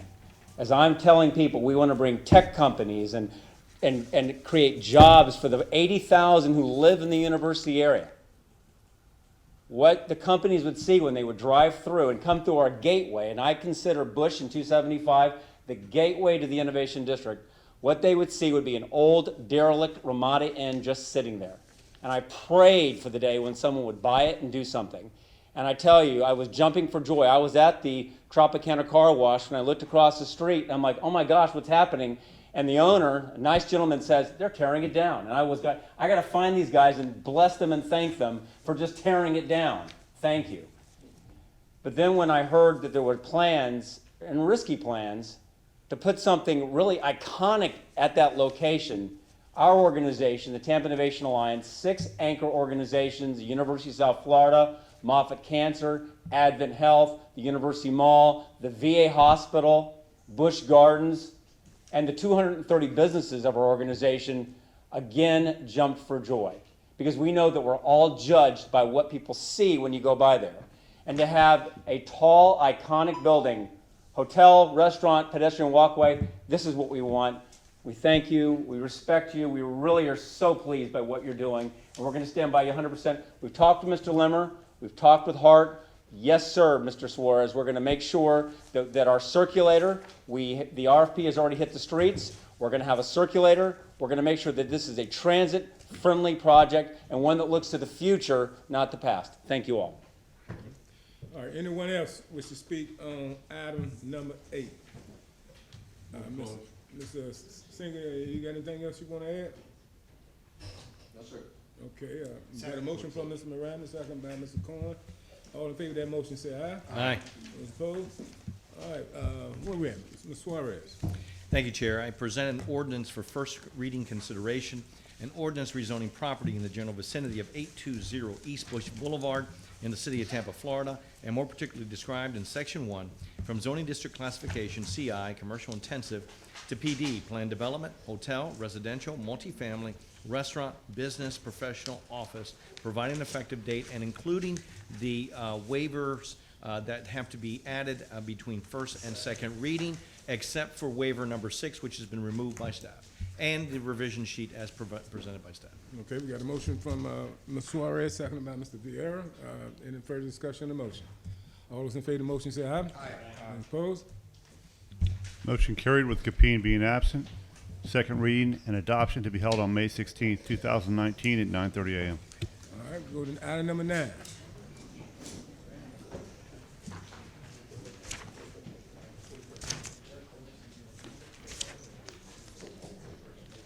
Mary Samaniego, item number 9 is REZ 1913 for the property at 4703 West Lawn Avenue from R6 to PD.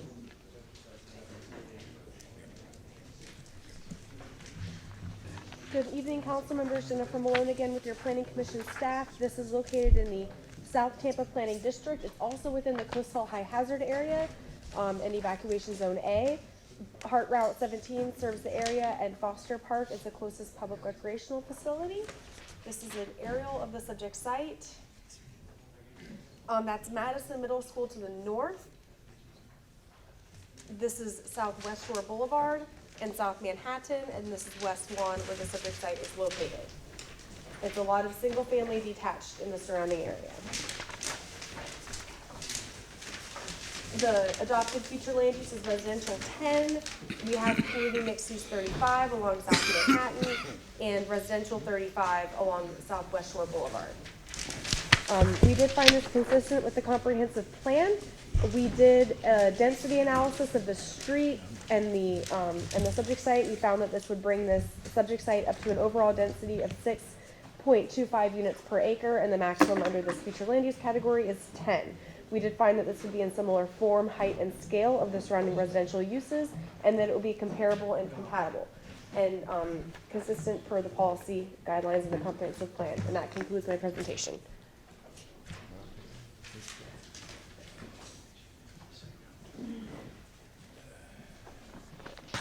Mary Samaniego, Planning, Design, and Development Coordination. The applicant's requesting a two-lot plan development. It's currently zoned RS60. The RS60 standards require a 60-foot minimum lot width.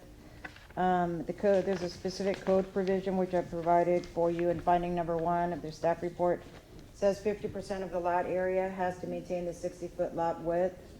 The existing lot, the entire thing is 130, so that would be 65 feet each. However, because of the angles, it doesn't maintain the 50% of the lot area at 60 feet wide.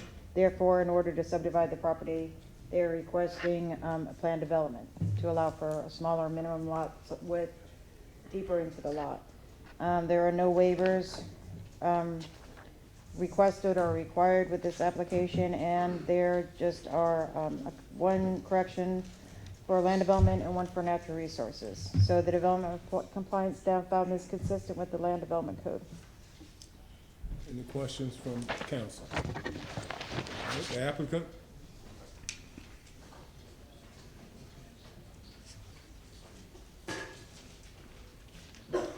Good evening, council members. My name is John Lawless here on behalf of the applicant. I don't think I have a whole lot to add. Again, there are 2 corrections necessary. One, obviously, with respect to a typo from root, R-U-T-E, to R-O-O-T. That's absolutely not going to be a problem. With respect to the tree, we've actually been trying to identify specifically where that tree lies.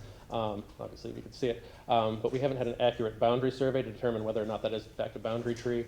Or a tree that lies on one lot or another. We attempted to have one. Unfortunately, the survey that we received did not show the tree. So we're attempting to remedy that. We're also attempting to contact the eastern landowner, who would be the other person owning the boundary tree. In any case, if that's not able to be corrected, we've been assured that we will be able to alter the layout of the building to accommodate for the tree. And that concludes my presentation. Okay, any questions from council? We don't have a picture of the tree or nothing? Excuse me. Nobody take pictures? Point of order. I'm not sure. My applicant was a from the engineering firm. I don't have any affidavit for you to represent. Are you an attorney? I am. Or do you have an authorized agent affidavit from the property owner? I do not have a We have the property here, however. Are the property owners here?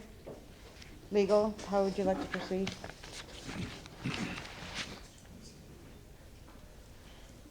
Colin Rice, Legal Department. If we have the owners come to the podium and say he's authorized to represent them, I'm happy with that. Okay.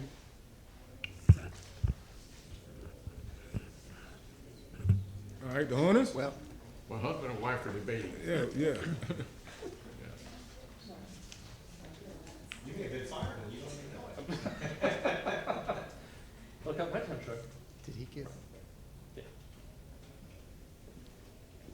This is the picture where we're gonna put it, right here? Ma'am, if you could, authorize me. Ma'am, I don't know where to put it, yes. if you could There's state your name for the record. Well, before you do that, sorry. have you been sworn? John here. Yeah, we stood up. So yeah, you're sworn. Okay. You just need to. Oh, yes. All right, state your name for the I record. tried. I wasn't expecting to talk here, but we have a picture here for the lot. State your name for the record. No, but your name. Oh, Savim Kavlan, I'm the owner of the property. And do you authorize this gentleman to represent you? Yes, yes. Okay. Thank He's you. my That'll be attorney. it. You'll have an opportunity to speak if Do that's you part wanna of your put- presentation. Do she wish to push the picture that what Mr. Miranda was asking about on the Elmo so that everybody Oh can yeah, see that's, it? that's fine. We can go ahead and put that on the. Yeah.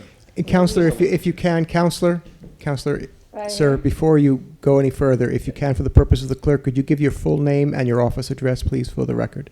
Certainly. John Lawless, and my office address is 14502 North Dale Mabry Highway, Tampa 33618. And your spelling of your last name again is? Lawless, Lawless. Thank you so much. Pleasure. Okay. Turn it up, and just for. Uh-oh. They're a happy couple. I have a picture of it as well. My apologies.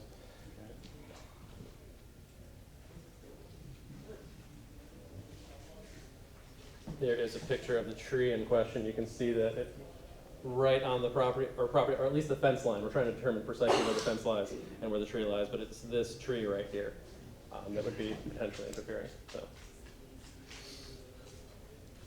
Good. So, any question for the petitioner? Thank you. All right. Anyone in the public wish to speak on item number 9? Yes, sir. Please come forward. My name is Joseph Robles. I've lived in the Tampa Bay area for approximately 30 years. About 15 years ago, I purchased my property at 4707 West Lawn Avenue. I've lived in that area to my mind, about 23 or 24 years. And in that time, I've been on my bicycle, I've been on foot, I've traveled south, east, north, and from this area. And the one reason I really like about living in this particular area is how close it is to highways. Witness Gandy Boulevard and how many changes we've seen on that particular area, and now it's undergoing more with the flyover. The one thing I can tell you, and this I know for a fact, I do not know of any other property that looks like what is being proposed here anywhere in this area around my house. There's apartment buildings on West Shore, there's apartment buildings on Manhattan, there was an apartment building close to the Jan Platt Library which stood empty and deserted for many years, and to my recollection has only recently been renovated in the last 5 or 10 years. The reason I'm saying this is because why are we doing this? I do not know of any other property anywhere in this area that you're even saying in their own presentation will have a reduced property line. I understand possible reasons for this, but I don't see a benefit to this.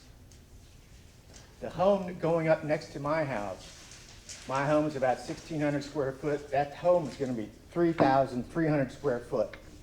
They're going to have, this is the lot that is going to be next to this, 4703 West Lawn Avenue. So you're going to have two buildings that don't match anything in the area whatsoever.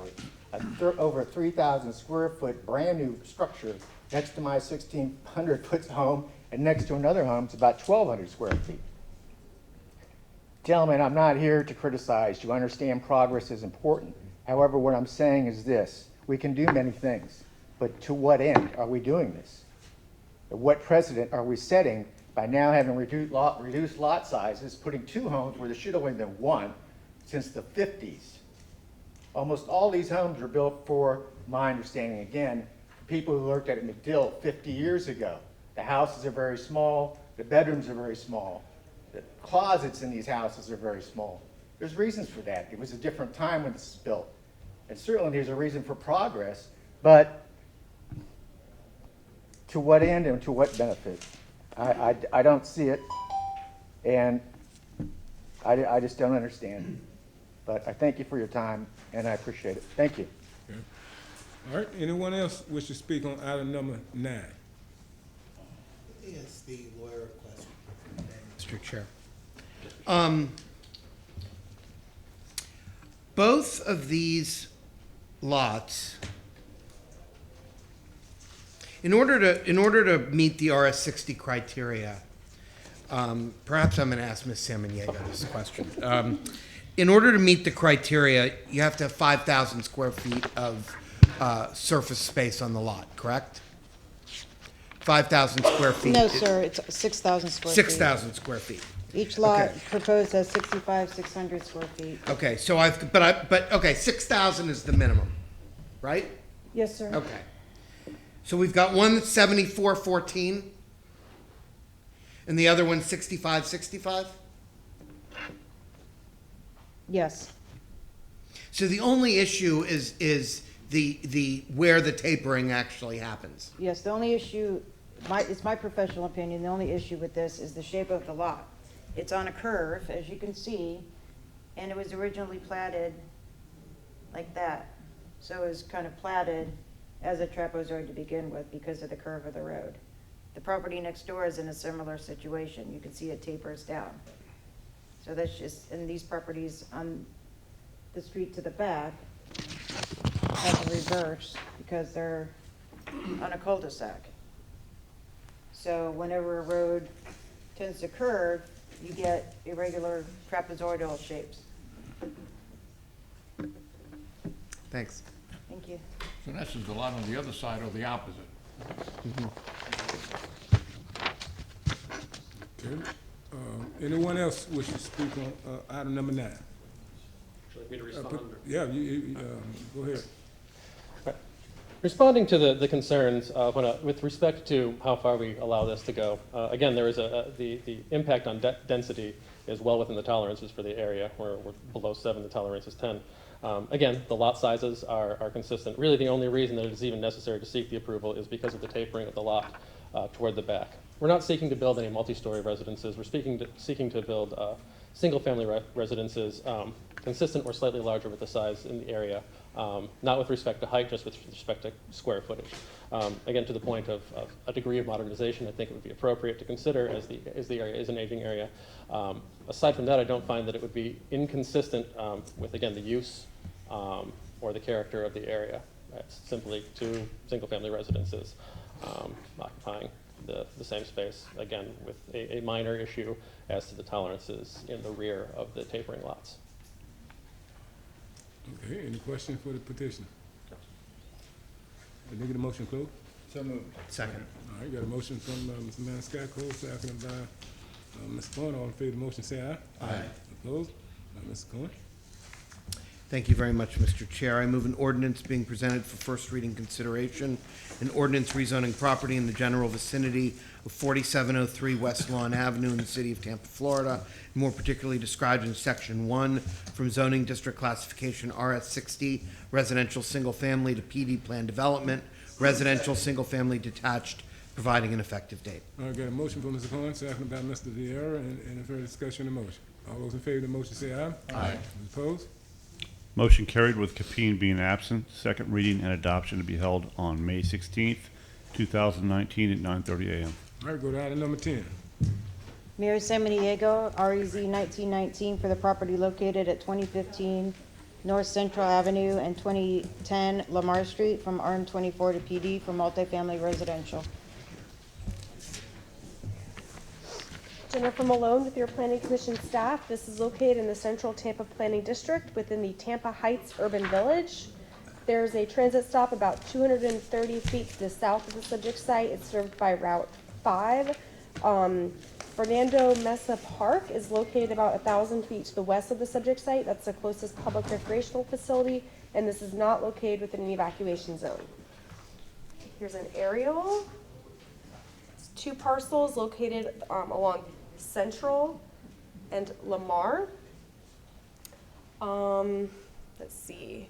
To the north, this is Sanctuary Lofts, which you might be familiar with, and even further north is Lee's Grocery, which has pizza. I'm a fan. So the adopted future land use of the site is residential 83. That's that very dark maroon color. And then to the north is residential 35. And then we have all this right of way because it bumps up real close to the interstate. And that's represented in that gray. The comprehensive plan has a lot of policy direction, and it's very supportive of these redevelopment, especially happening within these urban villages. And this is reusing an existing historic structure. The overall density is also well below the allotted future land use category, which allows up to 83 dwelling units an acre. I have that it would be well below that. So based on those policies and our historic, we have, sorry, excuse me, I think I'm missing a page. Historic redevelopment policies in our urban villages, we did find this consistent. Thank you.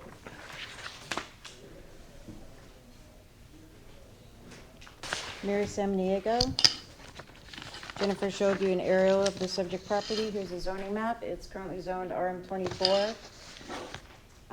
Again, they're using a historic structure that's located at this North Central Avenue and East Ross Avenue. Mr. Miranda, for your information, it was built in 1923 and it used to be an old grocery store.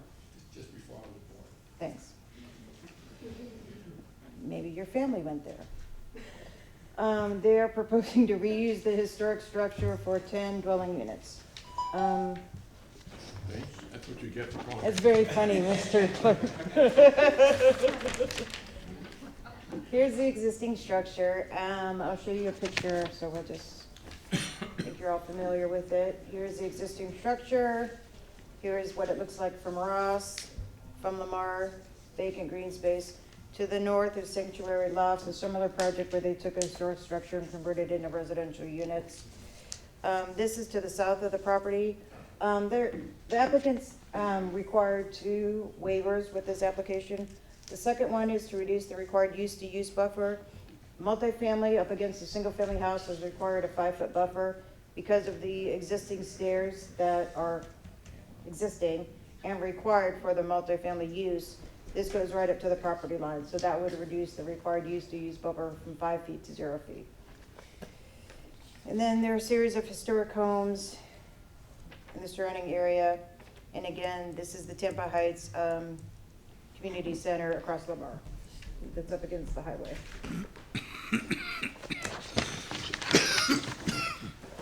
So they're proposing 10 dwelling units within the existing 2-story structure. They will be, I know the applicant will go into more detail. There's going to be kind of a rooftop amenity and a deck built out. This went before the ARC, the Architectural Review Commission, on March 6th because it's in the Hyde Park Historic District. They recommended approval on it, provided the applicant showed the landscape buffering on the PD. That was in relation to the second and last waiver they're requesting. Based on the number of dwelling units, they required 16 parking spaces. They're wanting to go down to 9. So that's a 44% parking reduction that was discussed at the ARC meeting. As part of their recommending approval, they wanted them to show what landscaping they would use to buffer the parking area on the PD plan. I've incorporated that into my revision sheet for changes between first and second reading. There are minor changes between first and second reading from land development coordination, including some revisions to the waiver language. Transportation did find this inconsistent because of the 44 parking space reduction. I'm sorry, 44% reduction in parking spaces. And natural resources has some refinement to the tree table. Other than that, overall, the development review and compliance staff did find it inconsistent because of the parking waiver reduction of 44%. Do you have any questions for me at this time? Any question from council? All right, petitioner.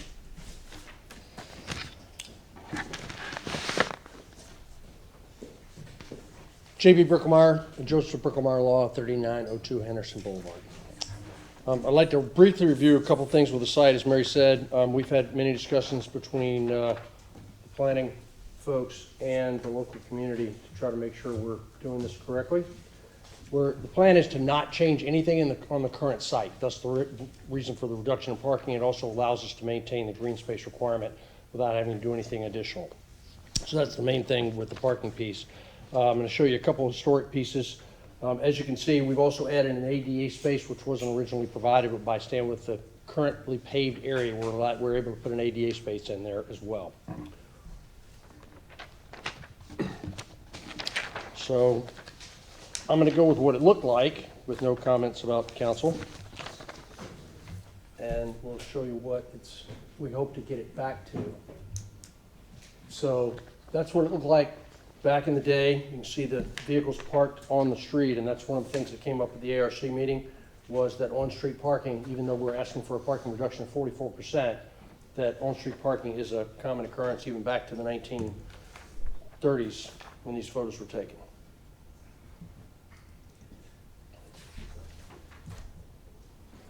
And this last one, if you look at the top, you can see the brick facade.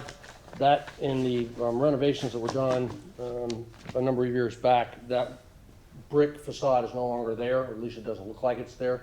And that's part of the my client's intent is to take it back to where it was and what it looks like. These plans have been conceptually approved by the ARC, but not finally approved. We'll go before them on May 7th, the final approval on texture and materials that go with this. But the conceptual layout of the plan and the way it's structured will get approved, or has gotten conceptual approval.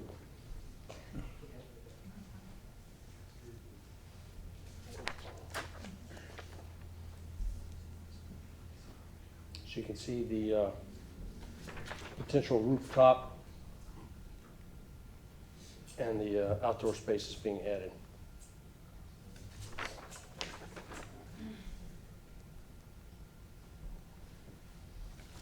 Can you show me a photo of what it looks like today? Do you have it? No, you have one, current one? It's from the Okay. original. Block, the hideous block, you had one. I know, what did that say? Sorry. No, I don't, but Mary does. Yeah. So they'll just strip off the stucco or whatever it is and Yeah. restore it. That'll be great, yeah. If it's still under there.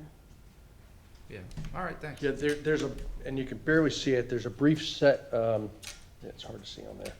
From the bottom floor up, there's a little indentation, and we intend to use some of that space without encroaching into the current setbacks to build out the building and at least give it the appearance of the former brick that it had.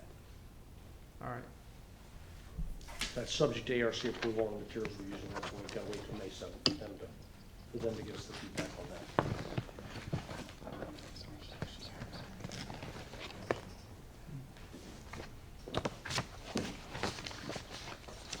So regards to the parking, Tampa Ordinance 27-283, Tech 10, allows for that reduction for any building prior to 1988. And as Mary pointed out, it was built in the early 1920s, 1923, I think was when it was finished. And it makes full compliance with all land development regulations impossible. So if we say, hey, we've got to comply with the green space requirements as the site sits today, and we start expanding the parking, then we start having a problem with meeting green space requirements on the site. So that provides some justification, we think, for the reduction. In addition, the Tampa Heights Civic Association on Wednesday night, I think, sent council an email in support of both the project and the reduction in parking. I've met with them a number of times and have reviewed plans, and we will continue to do so ongoing with the architectural review to make sure we're meeting their desires as far as what the building ends up looking like in the end. With that, I don't have any additional commentary. Questions, council? All right, Ms. Suarez? That outside feature, that second floor outside feature that extends off of it, it's an extension of the building itself, which looks like a patio type thing on the second floor right there. Is that the reason why it's going to hurt the number of spaces that you're able to put out there? Or I was just curious because No, when sir, I saw that. No, sir, that's the back of the building. Okay. And the intent is to put an outdoor living space up. All right. And also meet the secondary egress requirements. So we're kind of trying to kill two birds with one stone.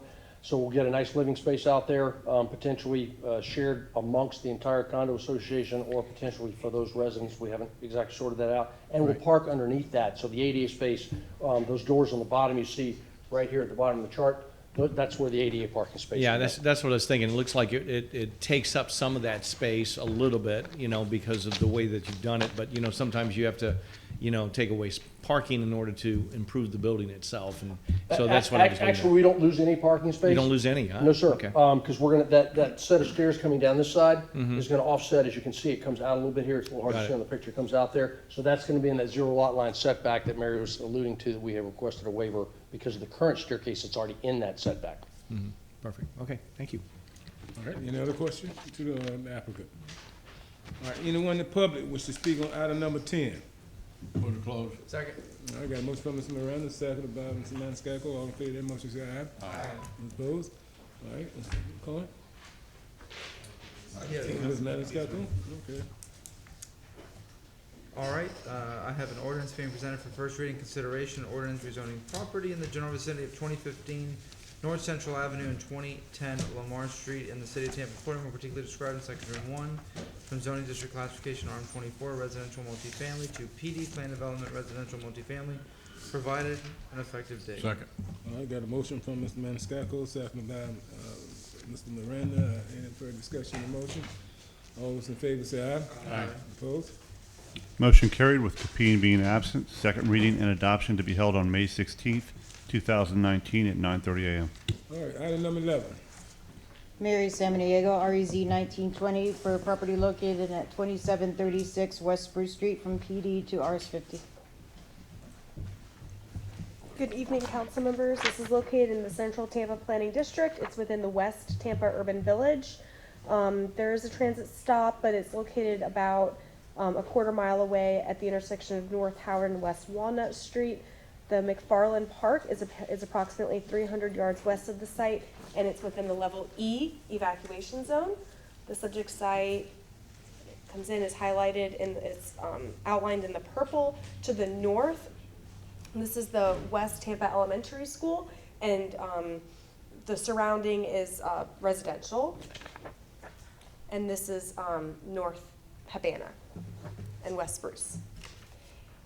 The subject site is residential 20, that's this brown color. This is community mixed use 35 in the pink, community commercial 35 in the red, residential 10 in this orange, and then the blue is public, that's the West Tampa Elementary School I pointed out earlier on the aerial. We did find this consistent with the comprehensive plan. The request to go within the residential 20 future land use category to rezone to a single family 50 is well within the density allotted under the future land use category, and we always encourage redevelopment in the urban village and providing housing for Tampa's growing population per the policies in the comprehensive plan. And that concludes my presentation.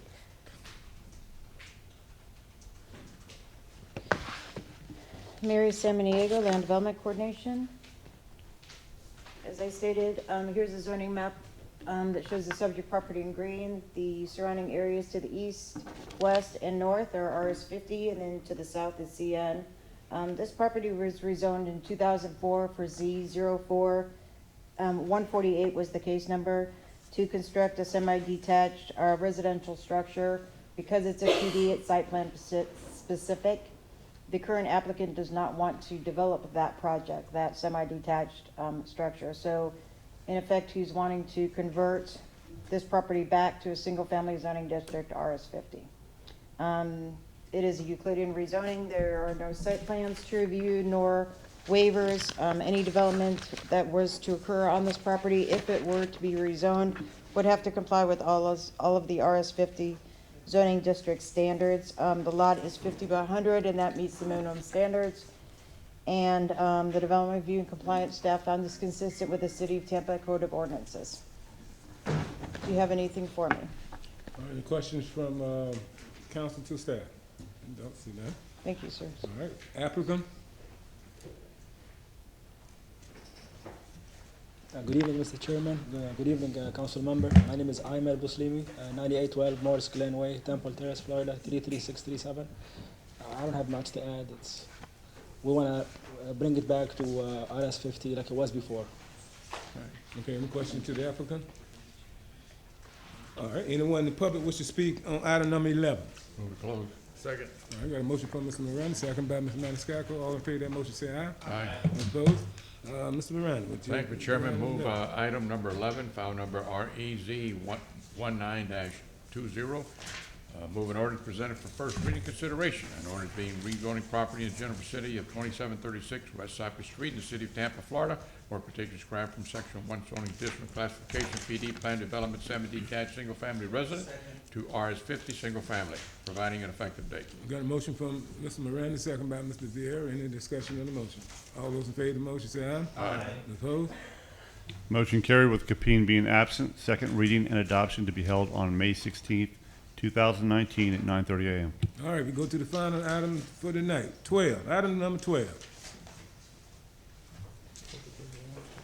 Mary Samaniego, item number 12 is REZ 1923 for the property located at 2114 and 2116 West Jatan Avenue from PD to PD for detached single-family residential.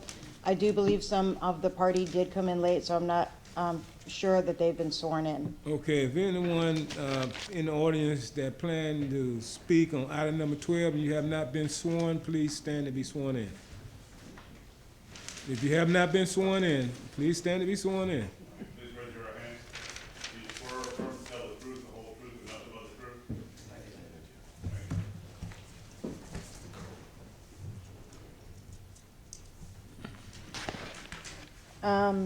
I'll just do mine and then you can, okay. Again, this is an application for a plan development. This is a result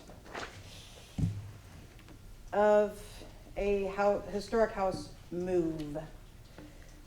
There's a historic house down the street that is across from Epicurean, just south of the Burns Steakhouse complex, as it were. They are moving that historic house to this location. This location was an existing plan development for a semi-detached project that was developed and is currently located out on site. That project was, for the record, Z9809. And it was to develop 2 single-family dwelling units. So now the applicant is requesting to demolish the single-family dwelling units that were approved and built as a result of the PD in 1998 and do a new plan development to relocate the historic house from down the street to this location with a new plan development. There are no waivers being requested. It's a single-family historic house. I know the applicant will go into detail describing the history of the house and the lot design. Basically, there's a very large tree in front that will have to be removed. Again, let me show you what it looks like. It's in very proximity to the road as well as to the existing structure. And this tree will be retained. They will come off of the alley with a driveway to an accessory structure for parking. Basically, it's just a single-family lot. There are no waivers being requested. They're complying with the standard residential single-family zoning district setbacks. So other than that, the development review and compliance staff did find it consistent with the City of Tampa Land Development Code. Now Jennifer will do her presentation, unless she has questions. No. Questions from council?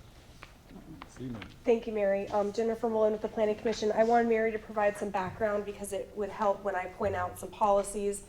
It is located in the South Tampa Planning District in the Hyde Park Urban Village. It kind of bumps up against the Selman Expressway. It's on Jedden Avenue, and this is South Albany. It's predominantly single-family detached in that area, and the future land use is residential 10. And we did find this consistent, and I would just point we have historic neighborhood preservation policies that this complies with, and this supports the comprehensive plan policies on that. And that concludes my presentation. Thank you. All right, the applicant? Yes. Thank you, Council. My name is Victor DeMaio, DeMaio Associates, 4925 Independence Parkway, Suite 195. I want just to take this opportunity to thank you guys who have served for the last 4 years, and for those moving on, good luck. This is our last zoning case of our careers. Yeah. This one right now. And I know you've saved the best for last. That's why I'm here. And those of you who are going to stay on the city council, I will light a candle at St. Joseph Church as you're moving on, so we can continue. Light a candle for all of us. Yeah, okay. Anyway, I want to introduce my team first off the bat as part of this complex. First off, David Laxer. David, stand up and wave. David is a second-generation owner of the family business that began with mom and dad, Bern and Gert Laxer, who started a successful business 65 years ago here in Tampa, and has turned into a world-famous Tampa institution named Bern Steakhouse, with, as you know, the largest privately held wine collection in the world. And along with David is another member of our team, Kevin Scott. Kevin, stand up. Kevin is the general manager of the Epicurean Hotel, which is associated with Bern Steakhouse. It's across the street from this historic home we're going to be moving, and we'll explain in a minute why we're moving it. Kevin does an admirable job. And I also want to introduce Scott Courtney. We call him Scooter. He's head of our valet and parking operations. That will benefit tremendously by this house move because it'll free up a lot of parking that's in desperate need down in that area of South Tampa and Soho. And I want to introduce the other piece of our team who's worked very hard with Mary. Before Mary, obviously, we had Glory Moreta and Abby Feely, and Mary's picked up the slack. So Kim Hedlund. Kim is with Wilder. Kim's with Wilder Architecture. I started with Mr. Wilder initially, and as you know, he passed away. The Wilder Architecture firm with John Thompson has worked in the historic renovation of Hillsborough High School, which they did an excellent job on. Elaine, wave your hand. Elaine has moved 65 homes in Ybor City and has extensive experience in house moving, so Elaine is part of our team. And of course, I can't miss Paul Sierra. Paul Sierra Construction. Paul has he's working on the multi-year renovation of the historic Cuban Club right now in Ybor City. He's done the Centro Triano, the Centro Español in West Tampa. And the Al Lopez home is another one of his projects that he restored here in Tampa. And finally, I want to mention, they're not here tonight, but Habitat for Humanity, the house we're going to be replacing, the duplex, I should say, rather than throw the entire home into a dumpster in a landfill, we've contacted Habitat, so they'll be able to take every single piece of the two homes to the duplex there, the doors, windows, the appliances, holding on, they'll be able to use all those parts for some deserving family or a couple of families here in our community. So thanks to Habitat for Humanity for working with us on that. To show you where we're at, I think they mentioned it to us earlier. This is Howard Avenue. Let's see, is it flip forward? On Howard Avenue, this is the home right here. It's right across from the Epicurean. This is the 1920 map, or an old historic map of the historic Hyde Park. This is where Burns Steakhouse is now. This is the Epicurean property and parking garage. And there's 3 historic structures that David Laxer is the proud owner of. And we had the first option of taking these 3 down and demolishing them at first, but we decided what can we do to work with the city and the neighborhood to preserve these 3 structures, and that's exactly why we're here tonight. So what we're gonna do with the 2-story apartment houses that are there now, they're gonna be fully restored to the 1920 form, or whatever you want to call it, that they were, and they'll be used as part of the Epicurean Hotel for long-term use. They'll have a living room, dining room, kitchen, and people that want to stay longer and not stay in a hotel room, they'll be able to rent one of the newly renovated rooms that will be part of that plan that our team will be working on as well. And also, getting to the house is just out of place. If you look at the house, it's a whole house between 2 buildings. The one building on the corner here is where Burns stores some of that famous wine that we talk about a lot in a big white building that's there, and of course the 2 houses. So the house we're going to move, like we said earlier, into the neighborhood, and it'll be replacing. We couldn't face the house north, so we kind of David felt the best place for it to be, because it's not a very big house. It's only maybe 1,100 square feet. It's a 2-bedroom, 1-bath house. That's where we have a little auxiliary structure here for parking, and the portiere will be here. We're going to restore the porch. It's enclosed now. We're going to take off the Miami windows, the vinyl siding, which wasn't around back in 1920, and that'll be Paul and Kim's job, in addition to working with Mr. Vila. So that's why we're here tonight. I've met with all the neighborhood associations, Annalise Meyer from Parkland Estates, Steve Michelini from the Soho Business Alliance, Rick Fernandez from Tampa Heights, Della Costa and PJ Somerville from the historic Hyde Park Neighborhood Association. This association is going to be the neighborhood's going to be directly affected by this. And they agreed. They asked me and us if we would agree to a few things, which we will do. Number one, we're going to redesignate the home. Once it's moved and put in that location, it will be redesignated as a historic contributing structure to the neighborhood. We agreed to that and said yes. Secondly, we'll reset the home to the same floor heights as all the other single-family homes in the neighborhood. We agreed to that as well. We will restore the home. Like I said, we have the best team in the business to do this, as you've met here tonight. We will abide by the Secretary of Interior and City of Tampa historical standards under the watchful supervision of Ron Vila, who's back there, Mr. Ron, who's been also working with us closely on this whole project. We agreed to that as well. They asked if we would start construction right away and not leave the house vacant. We agreed to that as well. And will we be asking for any waivers? And we said no, as Mary had said. We're going to put a whole new sidewalk here on this side. There's no sidewalk here now. That'll be part of the project. And we had 2 ARC hearings last month, which we gained unanimous approval from the ARC, who reviewed this project with the neighbors who came up and spoke in favor of the project. They also said that they are okay with what we're doing. So we're here to answer any questions, and that's pretty much it. I can't think of anything else offhand, and in the interest of time, I'll just cut it short and ask for your approval. Thank you. All right, any questions for the applicant? Just a few comments. You said that you were going to be restoring the 2 duplexes right there on Howard? Correct, yes. I was in there years ago. A friend of mine rented, and they're beautiful inside, so I'm glad to see that that they're gonna be brought back to what they used to look like.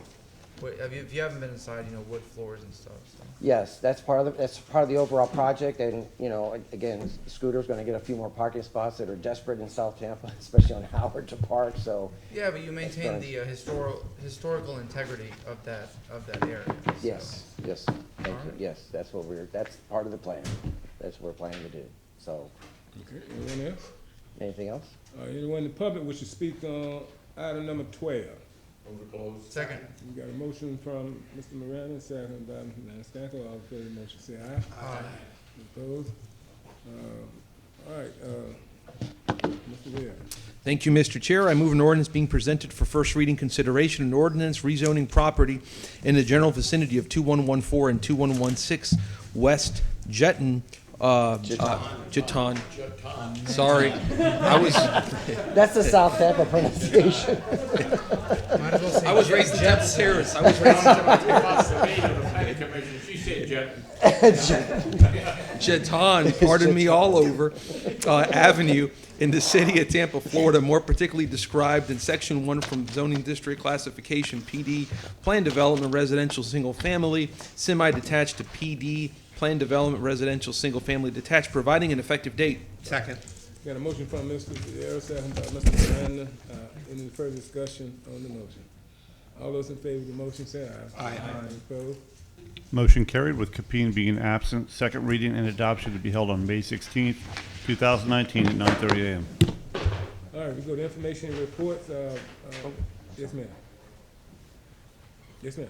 Mary Samaniego, I just wanted to say it was a pleasure working with the city council members that are leaving, and I wish you well. About the ones that are staying. Yeah, what about us? Like I said, I was a pleasure working with the ones that are leaving, I wish you well. That's why I'm still around. If I could, Chair, Ms. Amiego, why don't you say what you usually say about us behind our backs? What I usually say. Remember, before you're the on meeting- TV. What I usually say before the meeting is don't ask me a lot of questions and let's move this along. Thank you very much. Good answer. Well, on behalf of the four of us that are leaving, we want to thank you for the time that we worked with you, and I think you helped expedite these meetings at night, and you made my day. So I appreciate it. She made your night. Yeah, made my night. Yeah. But we wish you well, and the four of us be moving on, and hopefully we won't be lost in this community. You'll see us again. Okay, thank you. All right. Mr. Suarez, anything you want to say? Chair, thank you. I will say thanks to the Planning Commission also for the staff, Ms. Malone, Mr. Hay, who's not here right now, all the legal department that has to stay here at night too. They did a wonderful job to make sure that we stayed on task. And I know that Ms. Malone loves it when I tease her a little bit, especially behind the scenes, but she's a wonderful addition to the Planning Commission. You've done a wonderful job. I hope you continue to enjoy yourself before the new council members and the council members that are currently here, because I think that you've done a terrific job, and I hope you keep doing a terrific job. Mr. Cohen. Yes, and just for everyone's knowledge, we do have 2 regular city council meetings left, so the real big farewells will be on April 25th. I have 2 motions. The first is to ask for a commendation recognizing the contributions of Candy Lowe and the Black Business Bus Tour, which has brought awareness and customers to over 100 Black-owned businesses and 300-plus vendors. This year's bus tour is on April 27th, and this commendation will be presented at that time. Okay, you got a motion from Mr. Cohen, seconded by Mr. Maniscalco. All in favor of that motion, say aye. Aye. Opposed? And second, I asked a motion for a commendation recognizing the nominees of the Commission of the Status of Women's Hillsborough County Women's Hall of Fame, which honors women who, through their lives and efforts, have made significant contributions to the improvement of life for women and for all citizens of Hillsborough County. Second. All right, got a motion from Mr. Cohen, seconded by Mr. Miranda. All in favor of that motion, say aye. Aye. Opposed? Okay. And I just want to say that, like Councilman Suarez and Councilman Reddick mentioned earlier, these zoning and land use hearings have been really very interesting work, and work that could not be so well performed without the assistance of all the wonderful staff that we have around us, and we appreciate it. Okay, Mr. Maniscalco. Thank you very much, Mr. Chairman. I have one item. I'd like to make a motion setting plan amendment transmittal hearing for TA CPA 19-03, 19-05, and 19-06, and an adoption hearing for TA CPA 19-04 for the evening of June 27th. All right, got a motion from Mr. Maniscalco, second by Mr. Vieira. All in favor of that motion, say aye. Aye. Opposed? Anything else? I just hope that, there's a dessert room over there. Now, we're gonna be leaving on the 25th. At least we can get some dessert or something before we leave. Yeah, so, think about that. Give us something before we leave. Mr. Miranda. Mr. Vieira. Nothing, just I wanted to join in all the sentiments for all the departing council members in these land use hearings. I mean, being the newest member of council, every last one of the 4 individuals who are leaving, I've learned something from all of y'all in these things, because I came in here not knowing what I'm doing, and I think I'm still not knowing what I'm doing now. But really, I sincerely mean that. And just to echo Councilman or Chairman Reddick's comments, I'd like to then make a motion that Burns Steakhouse provide macadamia nut sundaes for all the departing council members. That's a joke. I must point out that is not true. Mr. Laxer makes so much money off of you going there and buying them. There's no way he could survive if he gave it to us for free. So. All right, Mr. Miranda, your favorite. Motion Receiving 5. All right, motion to receiving 5 by Mr. Miranda, second by Mr. Maniscalco. All in favor of that motion, say aye. Aye. Opposed? All right, we stand adjourned. I don't.